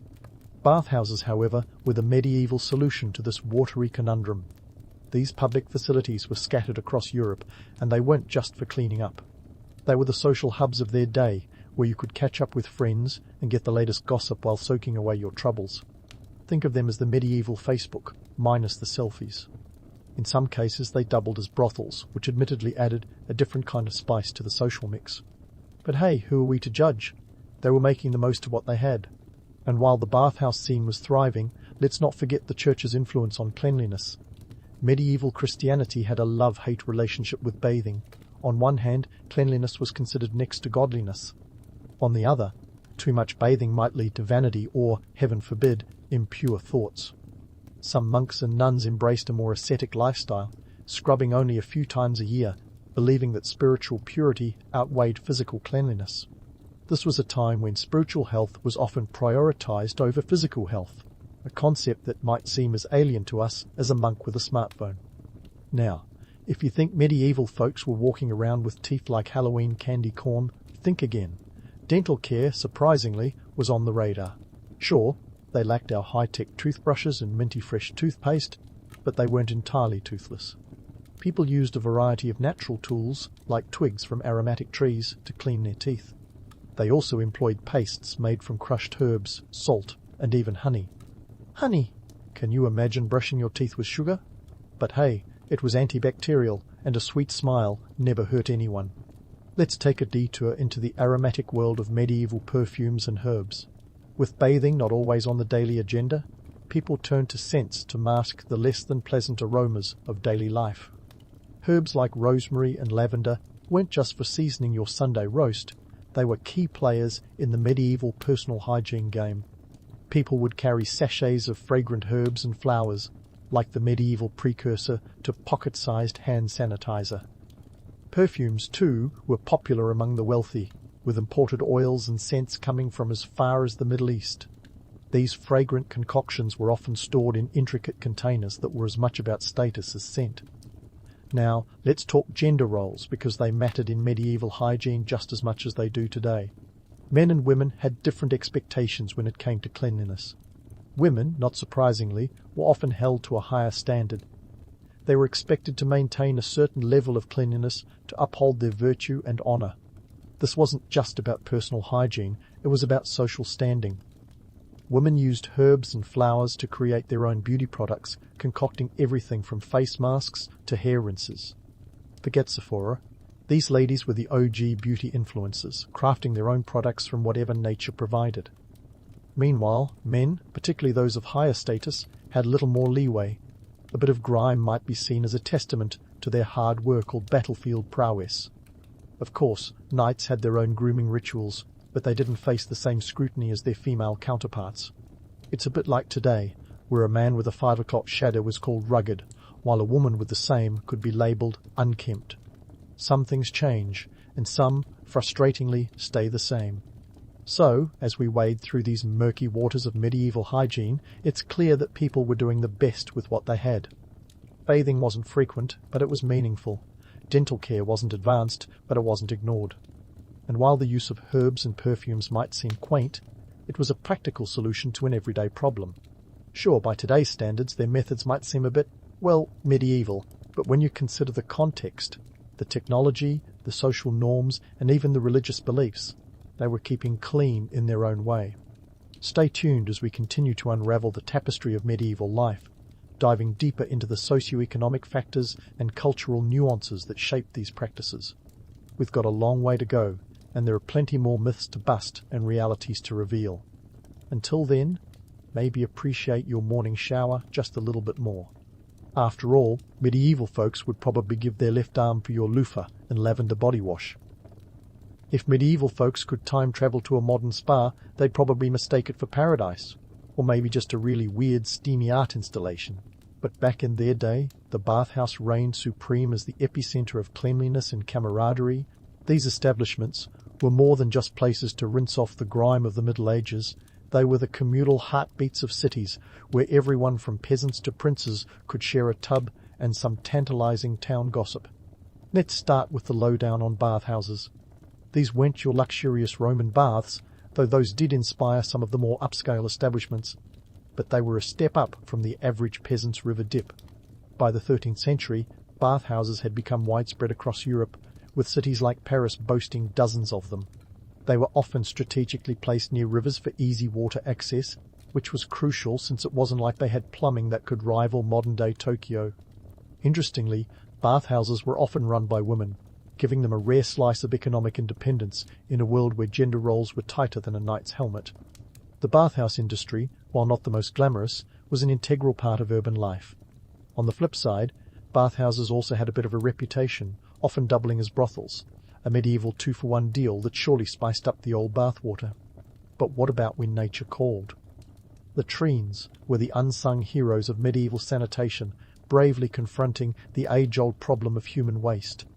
In castles, the garderobe, a fancy term for a hole in the wall, offered a bit of privacy and a direct drop into the moat below. Talk about recycling. In towns, communal latrines were the norm, often located away from living areas to keep unpleasant aromas at bay. These structures were typically made of wood and emptied regularly by the infamous gong farmers. Yes, that was a real job title. They would cart away the waste under cover of night, likely to avoid the jeers and occasionally projectiles from townsfolk. Now, you might be imagining medieval streets as open sewers, with chamber pots empty from every window like a scene from Monty Python. In reality, though, this is more myth than fact. Sure, sanitation wasn't exactly top-notch, but many towns had ordinances dictating where waste could be disposed of. London, for instance, had regulations dating back to the 14th century that banned dumping waste into the streets, with fines for offenders. Despite these efforts, it wasn't uncommon for folks to skirt the rules when no one was looking, because, hey, when you gotta go, you gotta go. The urban sanitation game was all about gutters and ditches. These open channels ran alongside streets, carrying away rainwater and waste alike. They may not have been pretty, but they were effective, at least until a heavy rain turned them into mini rivers of muck. It's not exactly the stuff of fairy tales, but it was practical given the circumstances. Economics played a significant role in all of this. Wealthier citizens could afford to have their waste discreetly removed, while the less affluent relied on public facilities. The cost of maintaining these systems often fell to local governments, who would levy taxes specifically for sanitation services. It wasn't a perfect system, but it showed a level of municipal responsibility that might surprise anyone who thinks medieval cities were just glorified livestock pens. And let's not forget the Black Death's unintentional role as a medieval Mr. Clean. The plague was a wake-up call for cities to start taking public health more seriously. In the aftermath, many places ramped up their sanitation efforts, implementing stricter waste management and even establishing rudimentary health boards. It was a grim catalyst, but it set the stage for gradual improvements in urban living conditions. So, while medieval sanitation might seem a bit, well, medieval, it was a complex tapestry woven from necessity, economics, and a dash of desperation. Bathhouses were more than just a place to scrub off the dirt, they were social and economic hubs. Latrines and waste disposal systems, while rudimentary, were essential in keeping the burgeoning urban populations from drowning in their own filth. And though the streets weren't exactly spotless, they weren't the cesspools of legend either. As we continue to peel back the layers of medieval life, it's clear that these folks were doing their best with the tools they had. They might not have had modern sanitation, but they weren't oblivious to the importance of cleanliness. Their efforts laid the groundwork for future advances, proving that even in the darkest of times, people found ways to rise above the muck, literally and metaphorically. Stay tuned as we dig deeper into this fascinating era, where history's most notorious dirtbags were actually striving for a cleaner tomorrow. And speaking of rising above the muck, let's dive into the real game-changer of medieval hygiene, the not-so-friendly neighbourhood vermin. Yes, those tiny, scurrying critters that would give any modern homeowner a heart attack were actually quite instrumental in shaping the hygiene habits and health crises of the Middle Ages. First up, let's address the rat in the room. Rats, along with their hitchhiking flea companions, were the unwelcome guests at the medieval banquet, spreading diseases like the infamous Black Death. While it's easy to blame the rats for everything short of bad medieval haircuts, they were really just a cog in a much larger, grim machine. The real villain here was Yersinia pestis, the bacteria that turned Europe into a giant game of plague tag. The plague's death toll was staggering. Estimates suggest it wiped out nearly 60% of Europe's population in just a few years. It's like if every other person in your local Starbucks suddenly vanished. The psychological impact was just as severe as the physical toll, catapulting hygiene into the spotlight for perhaps the first time in history. People began to realize that cleanliness might be more than just a vanity project. It could be a matter of life and death. But without a solid understanding of germ theory, medieval folks had to rely on a mix of superstition, tradition, and a dash of what-the-heck desperation to combat these microscopic foes. So, what did medieval medicine have to say about all this? Let's just say their theories were a bit more Monty Python than Grey's Anatomy. For instance, the concept of miasma, or bad air, was all the rage. People believed disease wafted through the air like a sinister perfume, so they devised all sorts of creative ways to ward it off.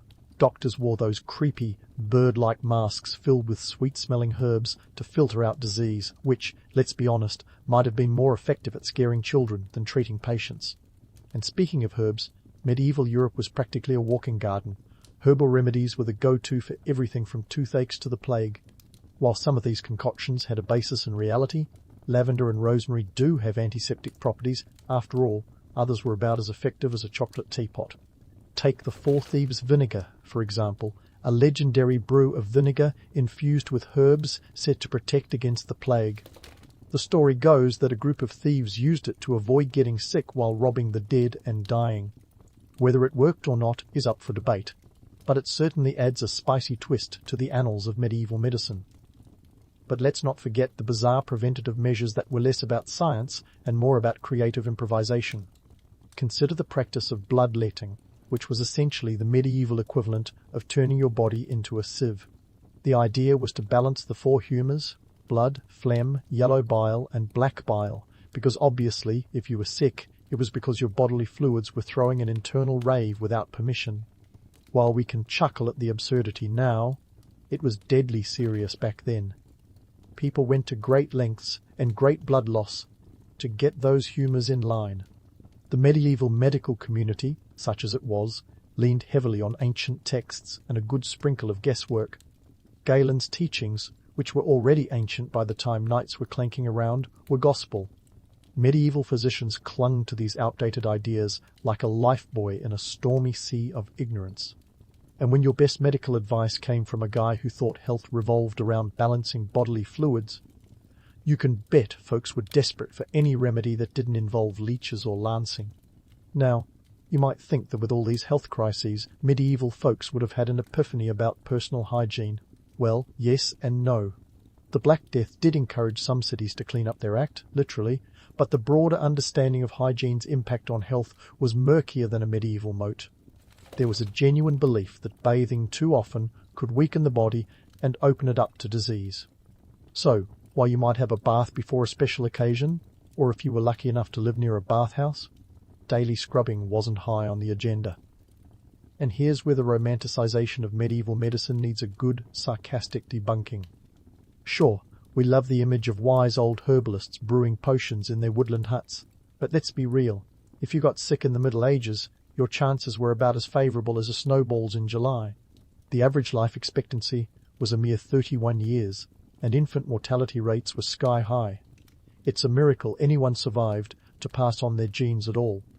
Even when we talk about the so-called golden age of Islamic medicine, which did bring some advancements to medieval Europe, it was still a long way from modern standards. Scholars like Avicenna were the Einsteins of their time, but their works were often mistranslated or misunderstood by European scholars who were more concerned with fitting new ideas into old frameworks than challenging the status quo. Of course, we can't completely ignore the romantic appeal of medieval medicine. There's something undeniably charming about the image of a village wise woman curing ailments with her knowledge of local plants. It's the stuff of fairy tales, but the reality was often more grim than grim. These healers were sometimes accused of witchcraft and faced persecution, making their efforts a double-edged sword. So, while we love to romanticize the past with images of noble knights and wise healers, the reality is that medieval Europe was a place where health and hygiene were in a constant state of experimentation and evolution. Misconceptions abounded, but they were often the best anyone could do with the knowledge and tools at their disposal. Stay with us as we continue peeling back the layers of medieval life, venturing further into the realms of social order and the impact of these hygiene practices on the daily lives of people who walked the narrow, cobbled streets of history. There are more myths to bust and truths to uncover as we march closer to the grand finale. So, hang tight, our time-travelling journey through the murky waters of medieval hygiene is far from over. So, as we meander from the muck of medieval hygiene into the era of enlightenment, let's unravel how the grime of the past laid the groundwork for the gleaming tiles of modern sanitation.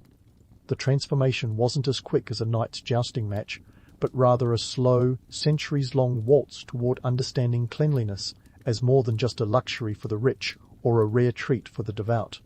Let's start with the aftermath of the Black Death, a grim motivator if ever there was one. After the plague's decimation, which had the grim efficiency of a medieval scythe cutting through Europe's populace, cities began to take public health a tad more seriously. The realization dawned that while you might not stop a plague with a broom and a prayer, a bit of urban tidiness couldn't hurt.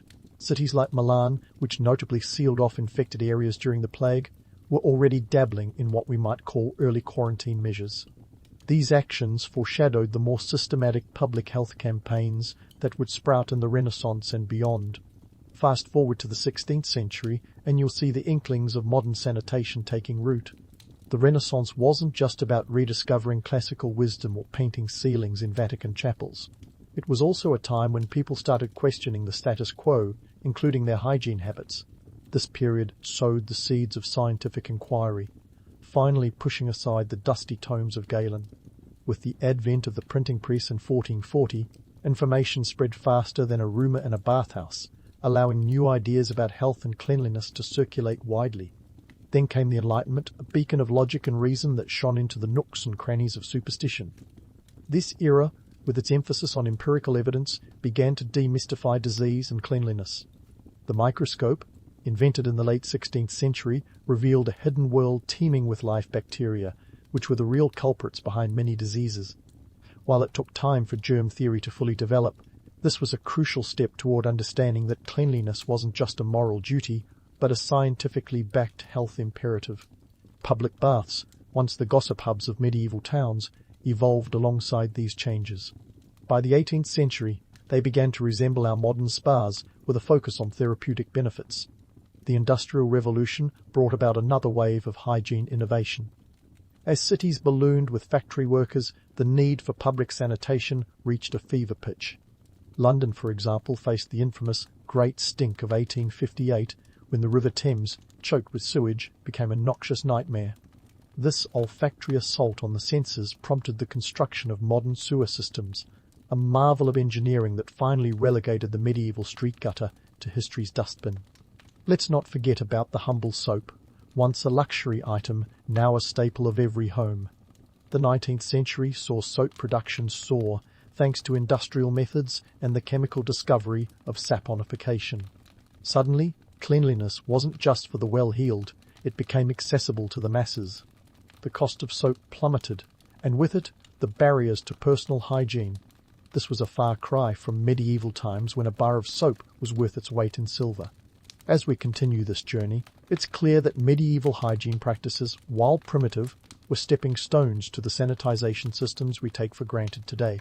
The medieval bathhouses, with their social and sometimes scandalous dual purpose, prefigured our modern wellness retreats. The garderobes and latrines, though rudimentary, paved the way for the flush toilets that revolutionized urban living. But let's not romanticize the past too much. Medieval Europe was a place where survival often trumped sanitation. The idea of germ theory would have sounded like sorcery to a medieval peasant, yet their basic attempts at cleanliness, no matter how misguided, showed an instinctual grasp of health that transcended their limited understanding. In our modern world, where sanitation is as ubiquitous as Starbucks, it's easy to scoff at the primitive practices of the past. Yet, the medieval mindset, using what was available to combat the unknowable echoes in our own responses to new health challenges. Whether it's the medieval herbalist with her poultices or the modern scientist with a vaccine, the fundamental drive remains the same: to understand and overcome the unseen threats to our health. And here's a quirk to end on. Some medieval practices might actually find their way into our modern routines. Take, for instance, the use of herbs for their aromatic and antiseptic qualities. Today, essential oils have made a comeback, touted for their supposed health benefits and delightful scents. While we're no longer dousing ourselves with vinegar like the four thieves, the modern affinity for natural remedies harks back to those medieval days when lavender and rosemary were the go-to solutions for what ailed you. So, as we draw the curtain on our medieval hygiene saga, let's appreciate how far we've come, from bathhouses doubling as brothels to bidets with Bluetooth. Our ancestors may have been muddling through the muck, but their efforts were the bedrock of modern public health. And who knows, maybe in a few centuries, our descendants will look back and chuckle at our quaint notions of cleanliness, just as we do with the medieval past. Until then, let's be grateful for our soap, our sewers, and our ability to separate fact from fragrant fiction. The sound of merchants hawking their wares fills the crisp morning air of 9th century Constantinople, a city so bustling it would put New York to shame even without the skyscrapers. As you weave your way through the labyrinthine streets, dodging a stray chicken here, a donkey cart there, you might wonder if this city ever sleeps. Spoiler alert, it doesn't. Constantinople is the beating heart of the Byzantine Empire, and you're smack dab in the middle of its economic juggernaut. Ah, the life of a Byzantine artisan. Glamorous, right? Well, hold that thought. Sure, you're an artist, a maestro of metalwork, or perhaps a virtuoso with textiles. But before you get all misty-eyed imagining yourself sipping wine on gilded balconies, let's get real. It's not all glitz and gold leaf. It's more like haggling over copper wire and praying today's shipment from the east actually arrives. You see, the empire's economy is a complex beast, fueled by a web of trade routes that make your daily commute look like a walk in the park. Ever heard of the Silk Road? It's not just a catchy name, it's your lifeline. Silk, that shimmering fabric that costs more than a modest house, is the crown jewel of Byzantine trade. The stuff comes all the way from China, over 4,000 miles away. Imagine the logistics: camels trudging across deserts, ships braving the Mediterranean. By the time that silk lands in your hands, it's worth its weight in gold and then some. But silk isn't your only concern. Copper, tin, silver. They're just as vital to your craft. And guess what? They're not exactly growing on trees here. Instead, you rely on trade with regions like Persia or even the distant Scandinavian lands, which might as well be on another planet. And let's not forget the pesky tariffs. Oh, the Byzantine government loves their taxes. Every ounce of metal you import is subject to fees, making your raw materials as precious as the finished goods you produce. As you finally reach your workshop, nestled among a row of similar artisan dens, you're greeted by the cacophony of the morning market. Fishmongers, bakers, and cloth sellers all vying for attention, their voices rising above the din like a chorus of ambition. It's a sensory overload, but it's also the lifeblood of your daily grind. Inside, your workspace is a chaotic yet charming mess. Tools scattered like confetti, half-finished pieces glinting in the morning sun. This is where the myth of the artisan collides head-on with reality. There's no lounging around in silken robes, no servants fanning you with palm leaves. It's just you, your tools, and the constant clamour of commerce. Your day starts with inventory, because in the Byzantine world, every scrap of material counts. Did you know that copper prices have soared to nearly 60 nomismata per pound lately? That's the kind of number that keeps you up at night, strategizing how to stretch your supplies like a Byzantine Gumby. You'd think you were dealing in gold bars, not sheets of metal. And yet, despite the challenges, there's a magic in the madness. The Byzantine Empire, at its core, is a machine of innovation and artistry. It's a place where East meets West, not just in geography but in ideas, in culture, in commerce. Your workbench is a microcosm of that blend, where Greek, Roman and Eastern influences meld into something uniquely Byzantine. As you begin your work, shaping copper into intricate designs or weaving silk into patterns that would make even the most seasoned Roman emperor jealous, you realize that you're not just surviving in this empire, you're contributing to its legacy. Every piece you craft is a testament to the ingenuity and tenacity of Byzantine artisans. You may not have the luxury of lounging around, but you do have the satisfaction of knowing that your handiwork might one day grace the halls of the Hagia Sophia or the palaces of Venice. And so, as the sun climbs higher in the Constantinople sky, you set to your tasks, the rhythm of your work punctuated by the distant clang of church bells and the ever-present hum of the city. The life of a Byzantine artisan may not be as glamorous as the myths suggest, but in its own way, it's richer than silk and more resilient than the finest steel. And in the midst of this whirlwind of Byzantine enterprise, you roll up your sleeves and get down to the nuts and bolts, or the chisel and mallet, in your case. Let's talk about the nitty-gritty of being a 9th century artisan in Constantinople. Spoiler alert, it's not all gilded mosaics and glittering frescoes. First up, mosaics, the bread and butter of Byzantine artistry. You're not just slapping together bits of stone and glass like some ancient arts and crafts project. No, you're dealing with tesserae, those tiny, colourful cubes that bring your designs to life. These aren't just any stones, they're often smalty, a special kind of glass infused with metallic oxides. Imagine handpicking each piece to create a shimmering image of saints or emperors. And if you think your local hardware store's overpriced, try sourcing lapis lazuli from Afghanistan or gold leaf from Egypt. These materials cost more than a modern-day Tesla, and the supply chain is about as reliable as a chocolate teapot. Now, the tools of your trade are another story. You're wielding everything from chisels to compasses with the precision of a surgeon. Your workshop might look like a medieval toolbox exploded, but each instrument has its purpose. The hammer alone is your best friend and worst enemy. Get it wrong, and you're looking at a mosaic that resembles a toddler's crayon drawing. Get it right, though, and you'll create a masterpiece that'll outlast the empire itself. And let's not forget about the glue, a concoction of lime and sand that's stickier than a Byzantine tax collector when it comes to unpaid dues. Speaking of dues, your workshop isn't just a creative hub, it's an economic battleground. Those gold tesserae? They're not just for show, they're your ticket to the big leagues. The more extravagant your materials, the higher your commission. But with great wealth comes great bureaucracy. Byzantine officials love their paperwork more than a Roman loves a toga party. You've got tariffs on imports, taxes on exports, and even a special levy on luxury goods. It's like they invented red tape just to keep you humble. But hey, it's not all Byzantine bureaucracy and financial headaches. There's a mystical aspect to your work that's worth more than all the numismata in Constantinople. Religious themes are your bread and butter, and the church is your biggest client. Ever tried telling a story with 1,000 tiny stones? That's the magic of Byzantine mosaics. You're not just depicting biblical scenes, you're capturing divine essence in a medium that transcends time. Each mosaic is a sermon in stone, a visual gospel that speaks louder than any preacher. In a city where church domes outnumber olive trees, you've got plenty of work cut out for you. Just think of the Hagia Sophia, the granddaddy of them all, with its domes that seem to float on air and mosaics that shimmer like a Byzantine sunset. Your art is meant to inspire awe, to make the divine tangible. You're basically the Beyoncé of the Byzantine art world, iconic, revered, and a little bit intimidating. Now, if you're thinking this all sounds like an ancient version of a Pinterest board, think again. Byzantine artistry isn't about perfection, it's about improvisation and adaptation. Your work might start with a grand vision, but by the time you're halfway through, you're improvising like a jazz musician.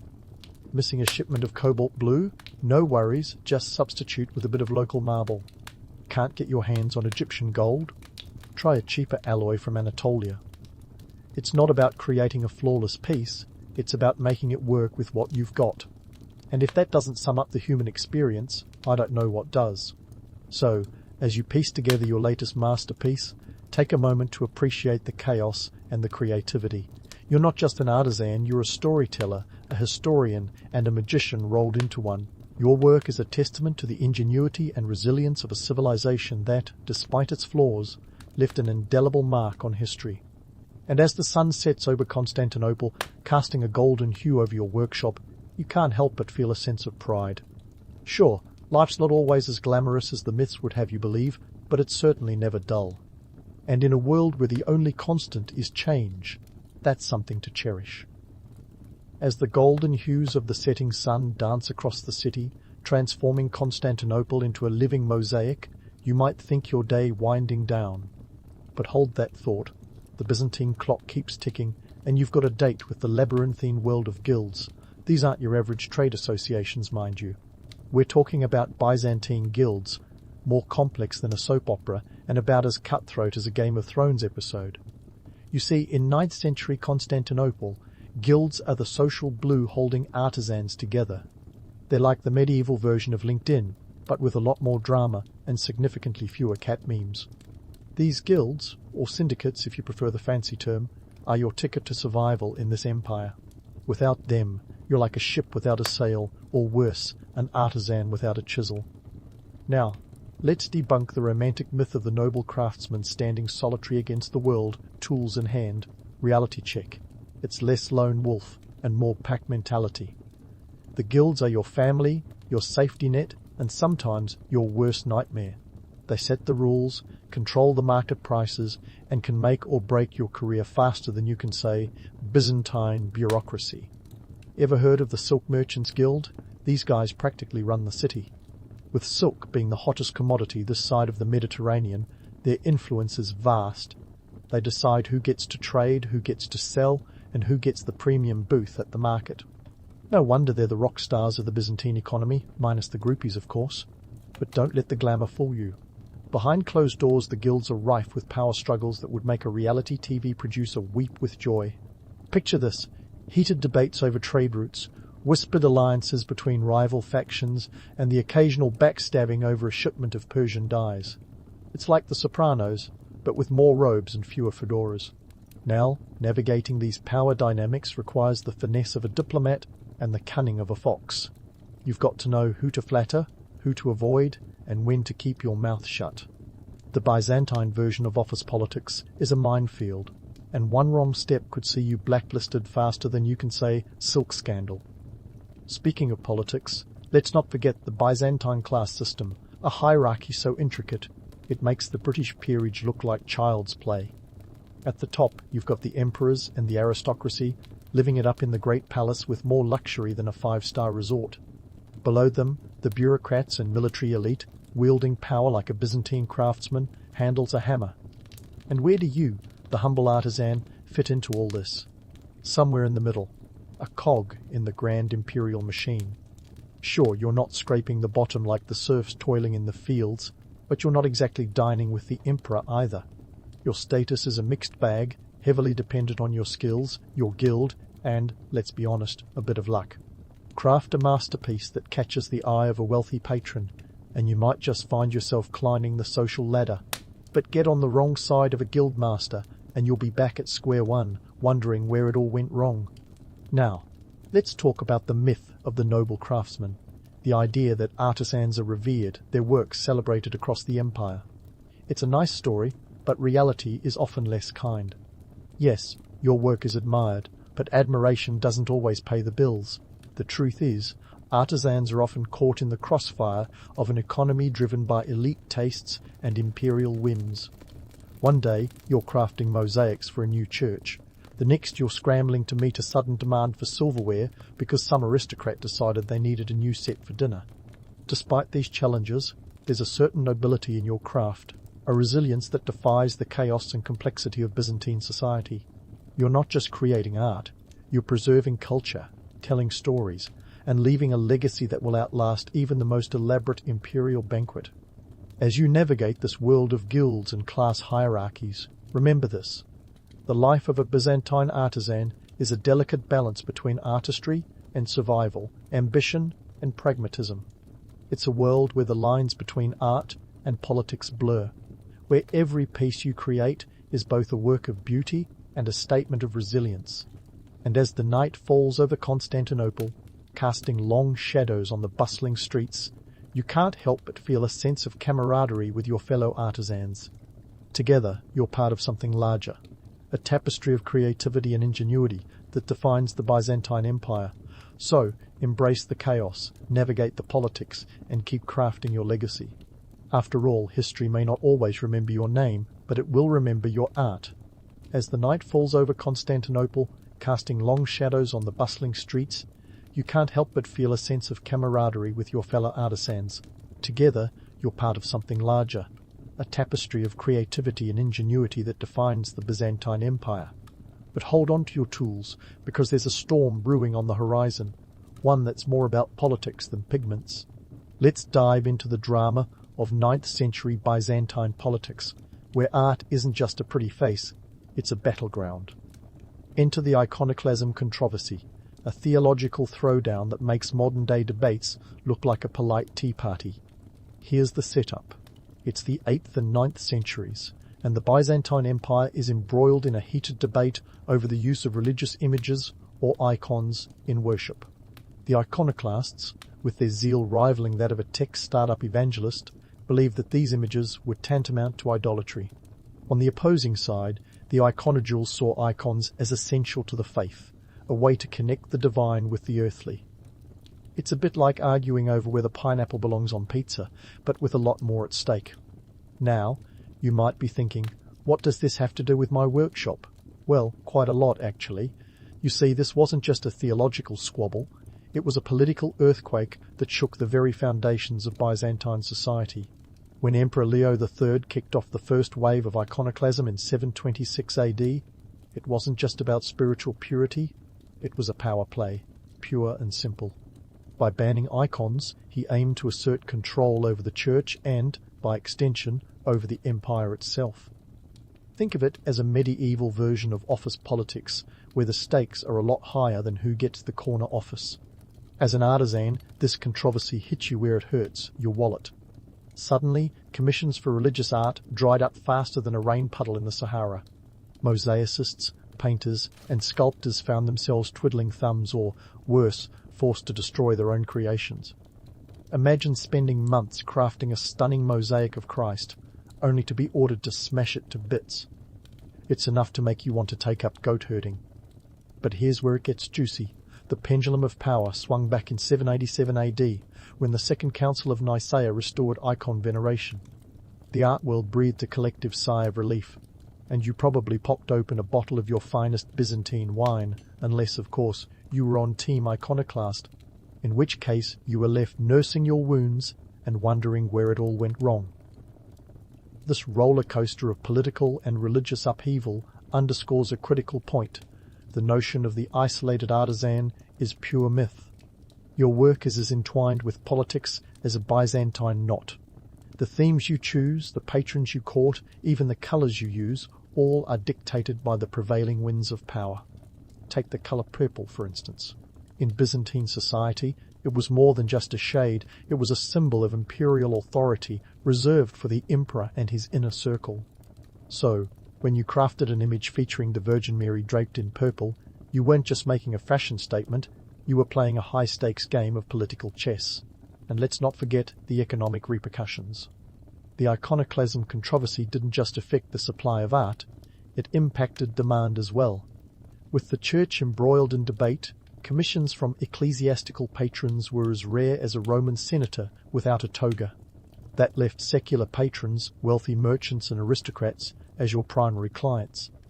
These folks were more interested in flaunting their wealth than in theological minutiae, which meant a shift in subject matter from the sacred to the sophisticated. Portraits, mythological scenes, and even a few racy depictions of Bacchus found their way into your repertoire. When in doubt, follow the money, right? But before you start dreaming of a career as a Byzantine Picasso, remember this. Your survival hinges on your ability to navigate these turbulent waters. You've got to read the room, or in this case, the empire. One wrong move, and you could find yourself out of favor faster than you can say Byzantine bureaucracy. It's like being on a Byzantine reality show where the challenges involve more frescoes and fewer immunity idols.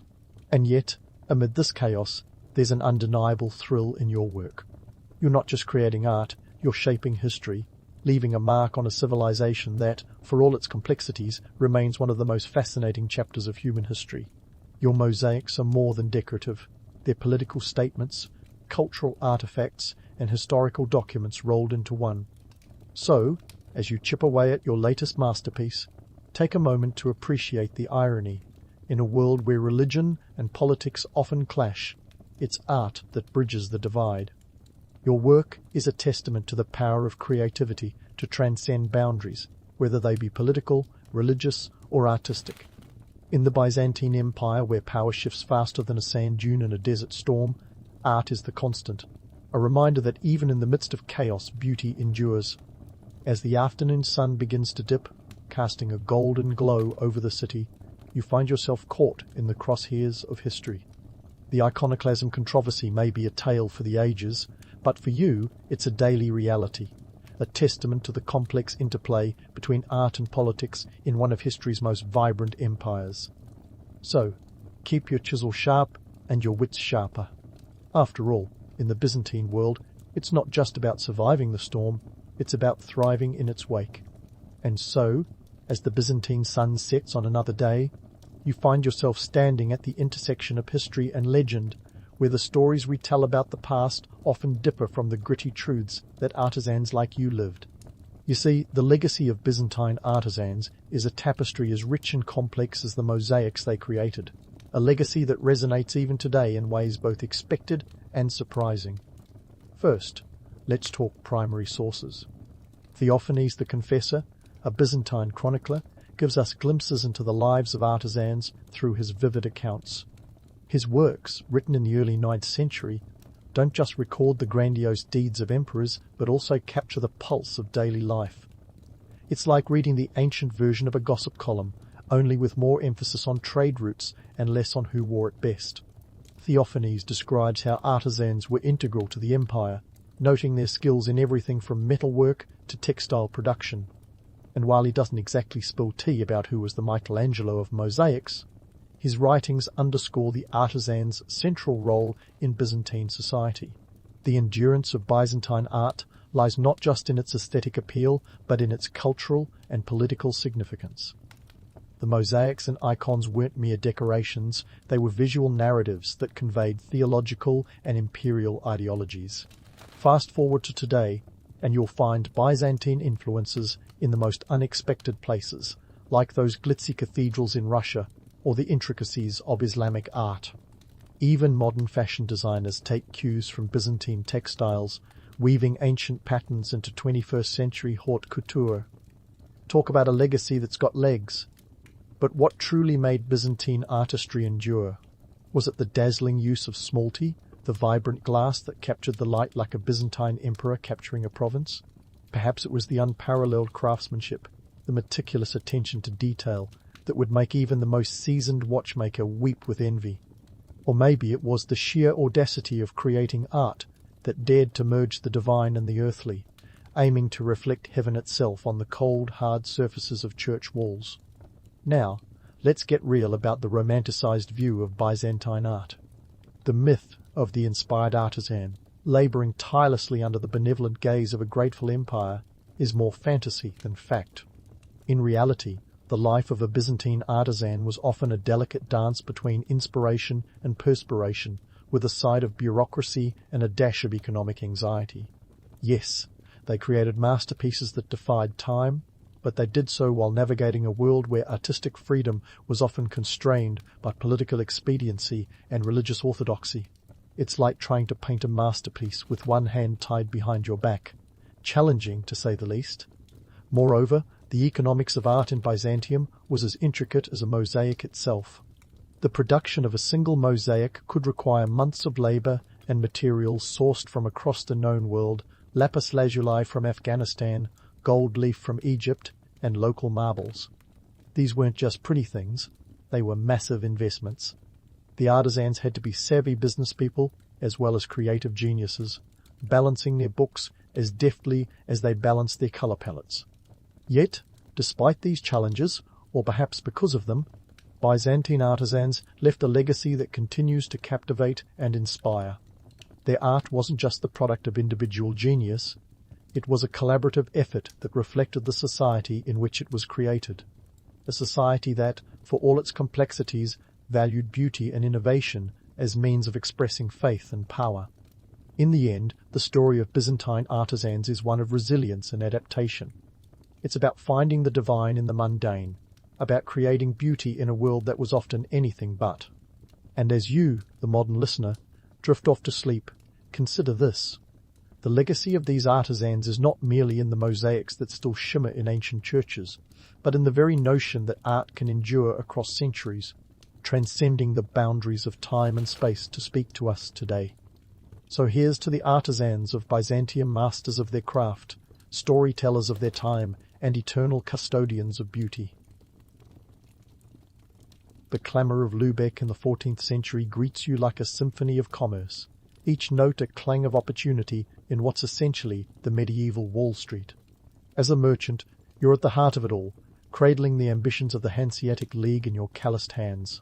Lübeck isn't just any city, it's the glittering jewel of the Baltic Sea, a place where trade routes converge like a tangled web of ambition and intrigue. The truth is, Lübeck didn't just stumble into greatness. It was meticulously designed to be a trading powerhouse, like a medieval version of a startup with the perfect pitch. Let's set the stage. The city was founded in 1143, not by some divine miracle, but by the shrewd decision of Count Adolf II of Schauenberg. He saw a strategic gold mine in Lübeck's location, perched tantalizingly close to the Scandinavian markets and conveniently nestled on the Baltic coast. It's as if he had a crystal ball that saw the future of trade. By 1226, the Holy Roman Emperor Frederick II granted Lübeck the status of a free imperial city, essentially giving it the medieval version of a golden ticket. Your day begins as the sun spills over the cobblestones, illuminating the market stalls like a spotlight on centre stage. Lübeck pulses with life, and you, as a merchant, are both conductor and player in this grand performance. The air is thick with the scent of salted herring and wax, two of the city's most prized exports. Last year alone, Lübeck shipped out over 30,000 barrels of herring, enough to feed a small army or just one very hungry medieval kingdom. As you navigate the marketplace, greetings are exchanged with a nod or a wave, your presence acknowledged by fellow merchants. It's not just about haggling over prices, it's about the alliances and rivalries that thrive in this economic jungle. You've got rivals who'd undersell their own grandmothers, but that's just part of the thrill, isn't it? The League itself is a testament to the power of collective bargaining, a network of around 200 cities banded together to control trade routes and maintain monopolies. Forget about keep your friends close and your enemies closer. Here, it's more like keep your competitors in the same guild so you can keep an eye on their stock. You've heard the tales of Lübeck's legendary wealth, how it was said that its streets were paved with gold. Well, not quite, more like cobblestones and the occasional horse dung. Still, the city was prosperous enough to mint its own coins, the Lübeck penny, which jingles in your pocket as you eye the goods on display. It's a currency that carries clout across the Hanseatic network, a badge of honour for a city that could hold its own against the mightiest of medieval powers. Trade isn't just about goods. It's a political game of chess, where each move can make or break fortunes. Lübeck's leaders knew this all too well, which is why the city was a founding member of the Hanseatic League in the mid-13th century. Think of the League as the medieval European Union, but with more herring and fewer bureaucrats. Its influence was such that it could enforce trade embargoes, negotiate treaties, and even wage wars. That's right, merchants waging wars. Who said business was boring? As you barter and bargain, the importance of Lübeck's location becomes ever clearer. It's a gateway, a portal between the North Sea and the Baltic. Ships line the harbour like eager suitors, their holds filled with timber, furs and iron from the Scandinavian north, ready to trade for the grain, cloth and spices from the south.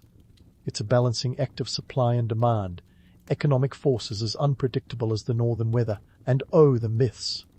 Lübeck is often portrayed as a city of untold riches, a place where everyone walked around with pockets full of silver. The reality? Well, wealth was concentrated in the hands of a few patrician families who controlled the city council, the so-called Rat. These guys were the original 1%, wielding power with the finesse of a maestro conducting an opera. They were the ones who decided which trade routes to pursue, which treaties to sign, and, crucially, who got the lucrative trade licenses. The Hanseatic League itself is often romanticized as a beacon of medieval cooperation, a utopia of merchants banding together against the chaos of the feudal lords. But let's not kid ourselves. It was a cutthroat alliance, bound by mutual interest rather than any great sense of brotherhood. If a city stepped out of line, the League wouldn't hesitate to bring it to heel, sometimes through blockades, other times through more persuasive measures, like a good old-fashioned siege. As the day wears on, the market hums with the rhythm of deals being struck and contracts being sealed. Your ledger fills with the day's transactions, each entry a testament to your skill and cunning. But beyond the hustle and bustle, there's a sense of pride too. You're part of something bigger, a vast network that stretches from Novgorod in the east to London in the west. The Hanseatic League might just be the most powerful economic force in medieval Europe, and you're right in the thick of it. By the time the sun begins to dip towards the horizon, casting long shadows over the city, you've already secured a deal or two that'll keep your household in bread and ale for a good while yet. The day is winding down, but Lübeck never truly sleeps. It's a city in perpetual motion, driven by the relentless pursuit of trade and profit. As you make your way home, past the bustling docks and through winding alleys, you know that tomorrow will bring more of the same, more deals to be made, more alliances to forge, and perhaps a few myths to debunk along the way. But for now, you can rest easy, knowing you've played your part in Lübeck's grand economic tapestry. The Hanseatic League might be a complex beast, but it's your beast, and you wouldn't have it any other way.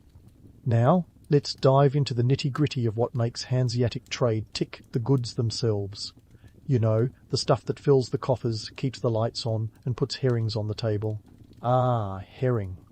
The humble fish that fueled fortunes and fired up trade routes like the medieval equivalent of black gold. In the 14th century, herring wasn't just a fish, it was practically a currency. Lübeck alone was shipping out tens of thousands of barrels each year, a smorgasbord of salty goodness destined for markets as far-flung as London and Bruges. Picture this. Entire villages practically glued to the sea, catching and salting these little fishy fortunes. This wasn't just about feeding people, it was about feeding economies. And it wasn't just herring. Salt was the unsung hero of the Hanseatic League, the preservative that made long-term storage and transportation possible. Without salt, herring would be a smelly, rotten mess before it even hit the docks. So, salt became a staple in its own right, sourced from places like Lüneburg, where vast salt mines churned out the white gold that kept trade afloat. Salt wasn't just a seasoning, it was a symbol of survival and prosperity, a tangible link in the economic chain that bound cities together. You might think salt is just the stuff you sprinkle on your fries, but back then it was worth its weight in, well, herring. Then there's cloth. Ah, the fabric of medieval life, literally and figuratively. Imagine bolts of fine Flemish linen and sturdy English wool being traded like luxury commodities. Cloth wasn't just about keeping folks warm, it was about style, status, and even power. Wealthy merchants and patricians draped themselves in the finest fabrics, while the rest of the populace made do with whatever they could afford. The textile industry was a powerhouse, with entire regions dedicated to the art of weaving and dyeing. It's no wonder that cloth was a cornerstone of Hanseatic trade, a tangible testament to the League's reach and influence. Now, let's talk shop trade routes.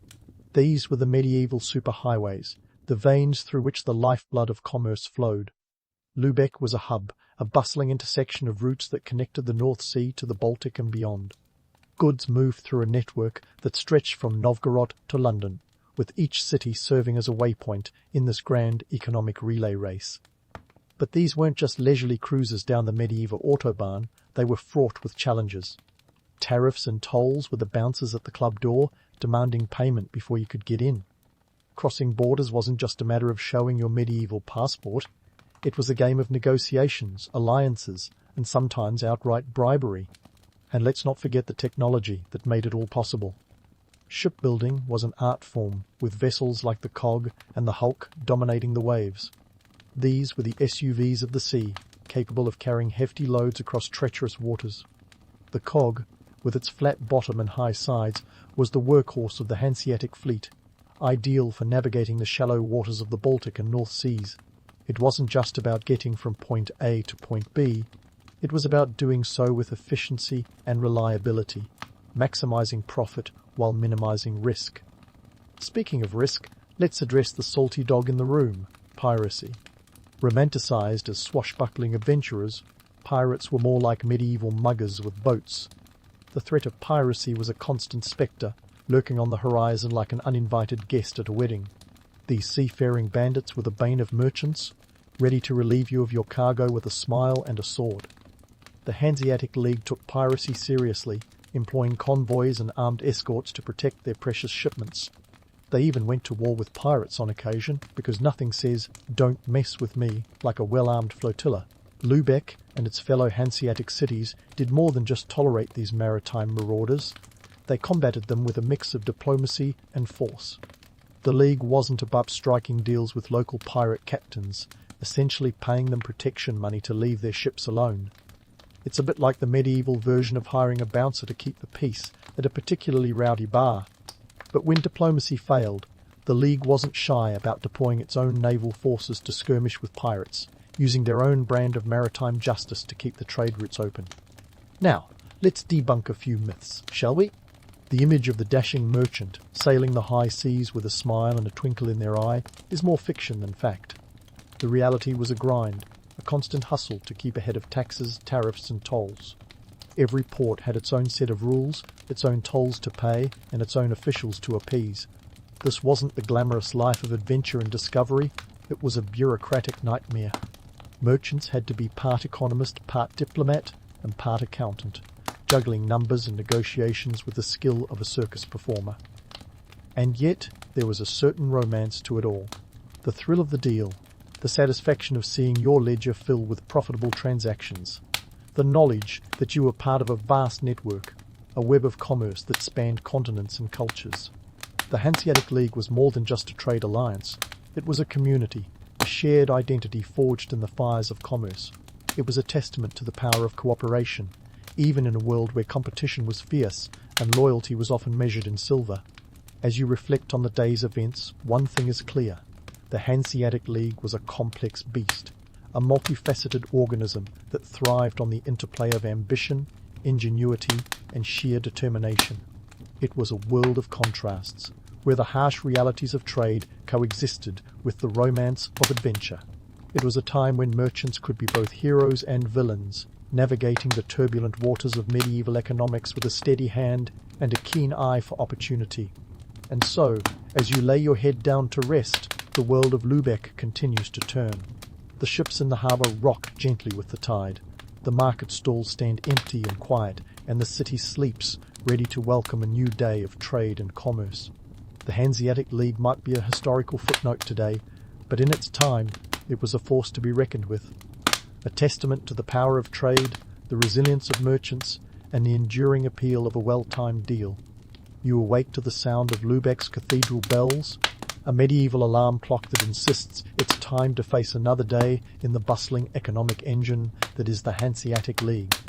As you prepare for the day ahead, your mind drifts to the much-anticipated lunch meeting, a gathering of Lübeck's merchant elite, where deals are made and alliances are tested over tankards of ale and platters of salted fish. It's not just a meal, it's a strategic move in the grand game of commerce. As you make your way through the cobbled streets, the market already throbs with activity.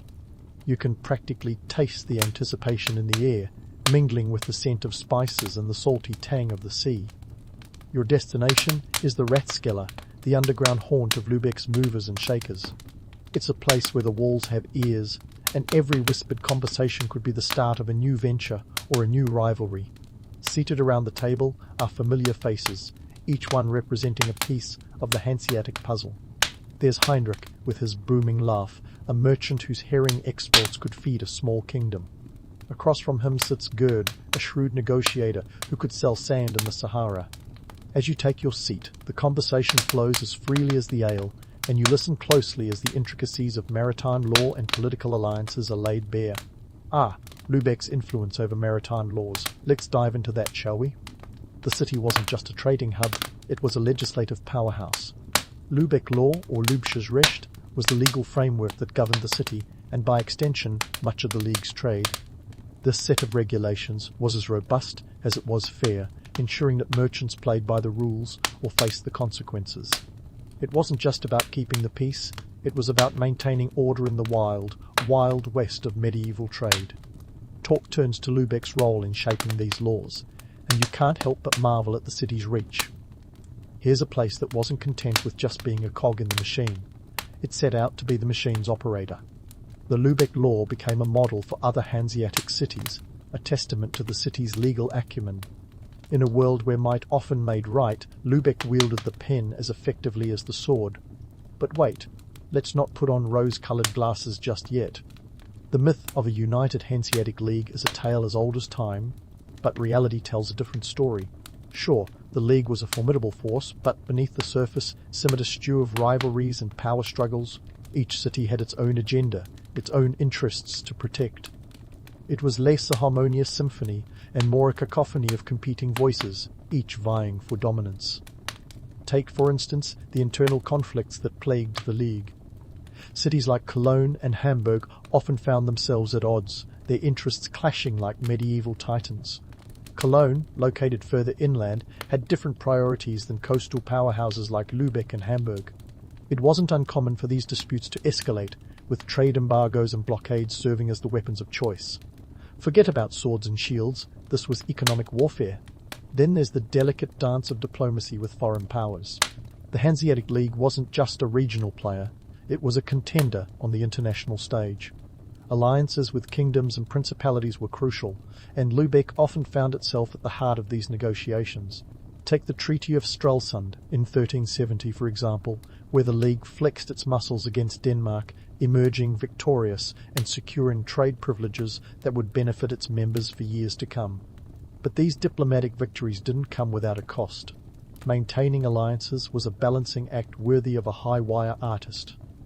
Each agreement was a tightrope walk between cooperation and competition, with the ever-present risk of betrayal lurking in the shadows. The League's success depended on its ability to play the game, to navigate the treacherous waters of medieval politics with skill and cunning. As the meeting progresses, you can't help but notice the undercurrents of tension among the merchants. It's a reminder that while the Hanseatic League was a remarkable achievement, it was also a fragile construct, its unity held together by little more than mutual benefit.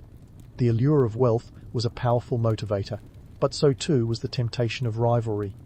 By the time lunch winds down, you've gained a new appreciation for the intricacies of Hanseatic politics. The League might be remembered as a beacon of cooperation, but it's clear that its true strength lay in its ability to adapt and evolve, to weather the storms of internal discord and external threats. As you leave the meeting, the weight of history hangs heavy in the air, a reminder that the story of the Hanseatic League is far from over.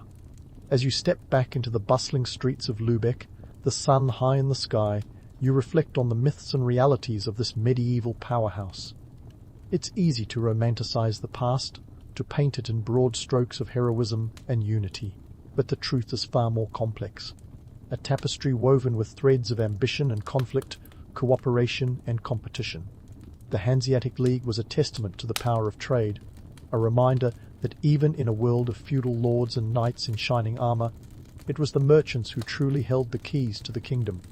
They were the architects of their own destiny, navigating the choppy waters of medieval commerce with a steady hand and a keen eye for opportunity. And so, as the day continues to unfold, you look forward to the challenges and opportunities that lie ahead. The Hanseatic League might be a relic of the past, but its legacy lives on, a testament to the enduring power of trade and the indomitable spirit of the merchant class. In the heart of Lübeck, the pulse of the Hanseatic League beats on, a constant reminder that history is not a static story, but a living, breathing entity. And as you continue your journey, you know that the tale of the League is one that will continue to captivate and inspire, a testament to the power of ambition, ingenuity, and the relentless pursuit of success. As you wander through the winding streets of Lübeck, the afternoon sun casting long shadows that stretch like medieval skyscrapers, the city reveals itself as more than just a hub of commerce. It's a living, breathing organism with veins of trade and a heart that beats to the rhythm of daily life. Beyond the clang of coins and the flurry of deals, there's a rich social tapestry woven with the threads of family, faith, and community. So, what does life look like for a merchant once the market stalls close and the coins are counted? Let's pull back the curtain on the social stage of Lübeck. Our merchant isn't just a lone wolf prowling the economic landscape. He's part of a family unit that's as vital to his success as his trade connections. Families in Lübeck during the 14th century were more than just social entities. They were economic powerhouses in their own right. A merchant's household was a bustling enterprise, with each member playing a crucial role in the business. It was a bit like a medieval family startup, where everyone from the youngest child to the eldest grandparent had a stake in the company's success. Now, let's talk about the myth of the solitary, male-dominated merchant world. It's tempting to imagine a testosterone-fueled realm where men rule the roost, but the reality is far more inclusive and interesting. Women in Lübeck, despite the societal norms of the time, were far from idle bystanders. They were active participants in the economic machine, often stepping in to manage businesses and estates while their husbands were off on trade missions. In fact, some women were merchants in their own right, trading goods and managing finances with a shrewdness that would make any Wall Street broker proud.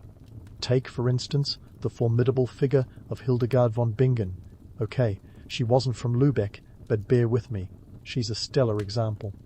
She wasn't just a visionary abbess and composer, she was also a savvy businesswoman who managed her convent's extensive landholdings and engaged in trade.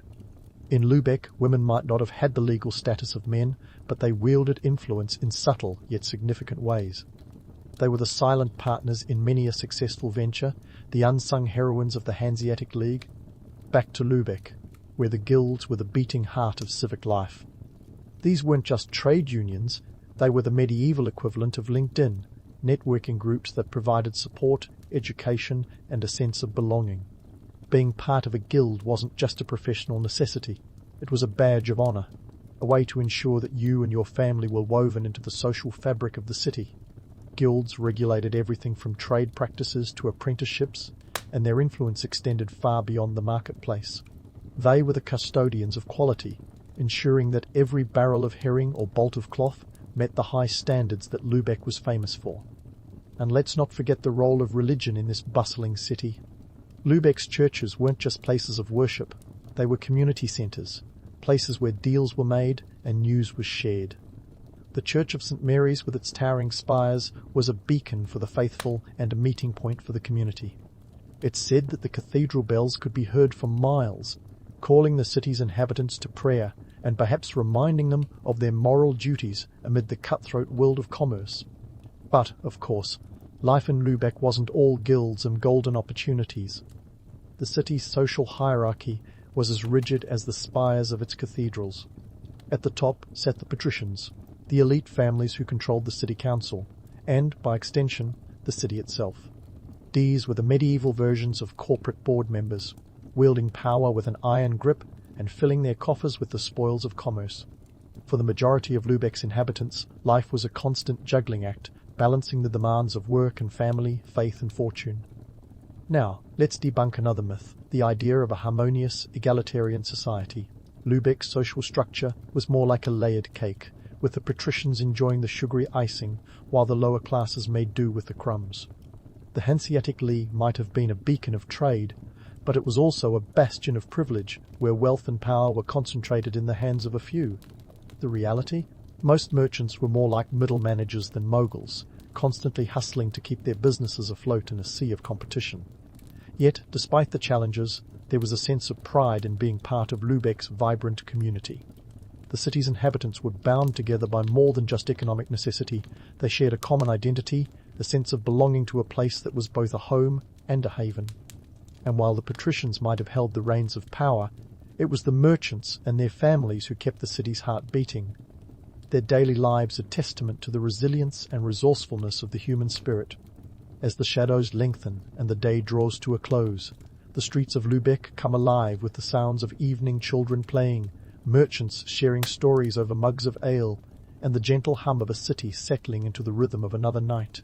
You can almost hear the whispers of history in the cobblestones, a reminder that Lübeck was more than just a trading hub. It was a community, a place where lives were lived and legends were forged. And so, as you turn the corner toward home, the scent of the sea mingling with the aroma of fresh-baked bread, you reflect on the myths and realities of life in this remarkable city. Lübeck was a place where dreams were pursued, alliances were forged, and fortunes were made and lost. It was a city of contrasts, where the harsh realities of medieval life coexisted with the romance of adventure and discovery. As the night envelops the city, you know that the story of Lübeck and the Hanseatic League is far from over. There are still more tales to tell, more secrets to uncover, and more myths to debunk. The journey has only just begun.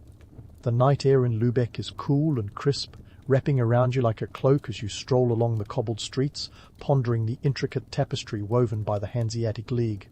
The city, a bustling hub of trade by day, now hums quietly under the moonlit sky, echoing the whispers of 1,000 deals struck and 1,000,000 dreams traded. Here, history isn't just a story to be told, it's a living, breathing entity, etched into every stone and corner. As you amble through the dimly lit alleys, it's time to reflect on how this medieval powerhouse laid the groundwork for the economic empires that followed. The Hanseatic League was essentially the ancient world's version of a multinational corporation, ruthlessly efficient and fiercely protective of its interests. With an impressive network of around 200 cities, it wasn't just a trade alliance, it was a political juggernaut. This wasn't just about moving goods from point A to point B. It was about creating a web of influence that stretched from the icy waters of the Baltic Sea to the bustling markets of London. Picture the League as the medieval precursor to the European Union, but with more salted fish and less bureaucracy. The League's ability to enforce trade embargoes and negotiate treaties was nothing short of revolutionary for an era where might often made right. Consider this. By the peak of its power, the Hanseatic League wielded the kind of influence that could make kings pause. In 1370, the Treaty of Stralsund marked a high point when the League defeated Denmark, forcing King Valdemar IV to concede trading privileges that would fill the League's coffers for decades. This wasn't just a victory, it was a statement.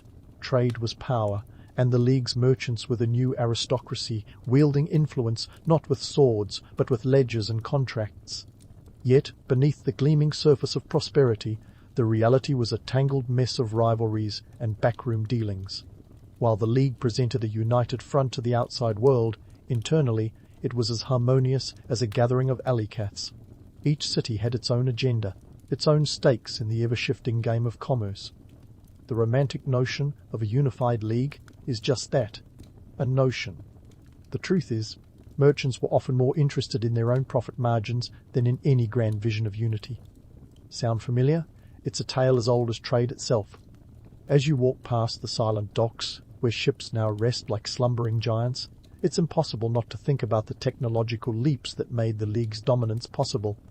The cod ship, with its flat bottom and sturdy build, was the workhorse of Hanseatic trade. These ships were the medieval equivalent of container vessels, capable of carrying vast quantities of goods across treacherous seas. It was this maritime prowess that allowed the League to control lucrative trade routes and maintain its grip on the European economy.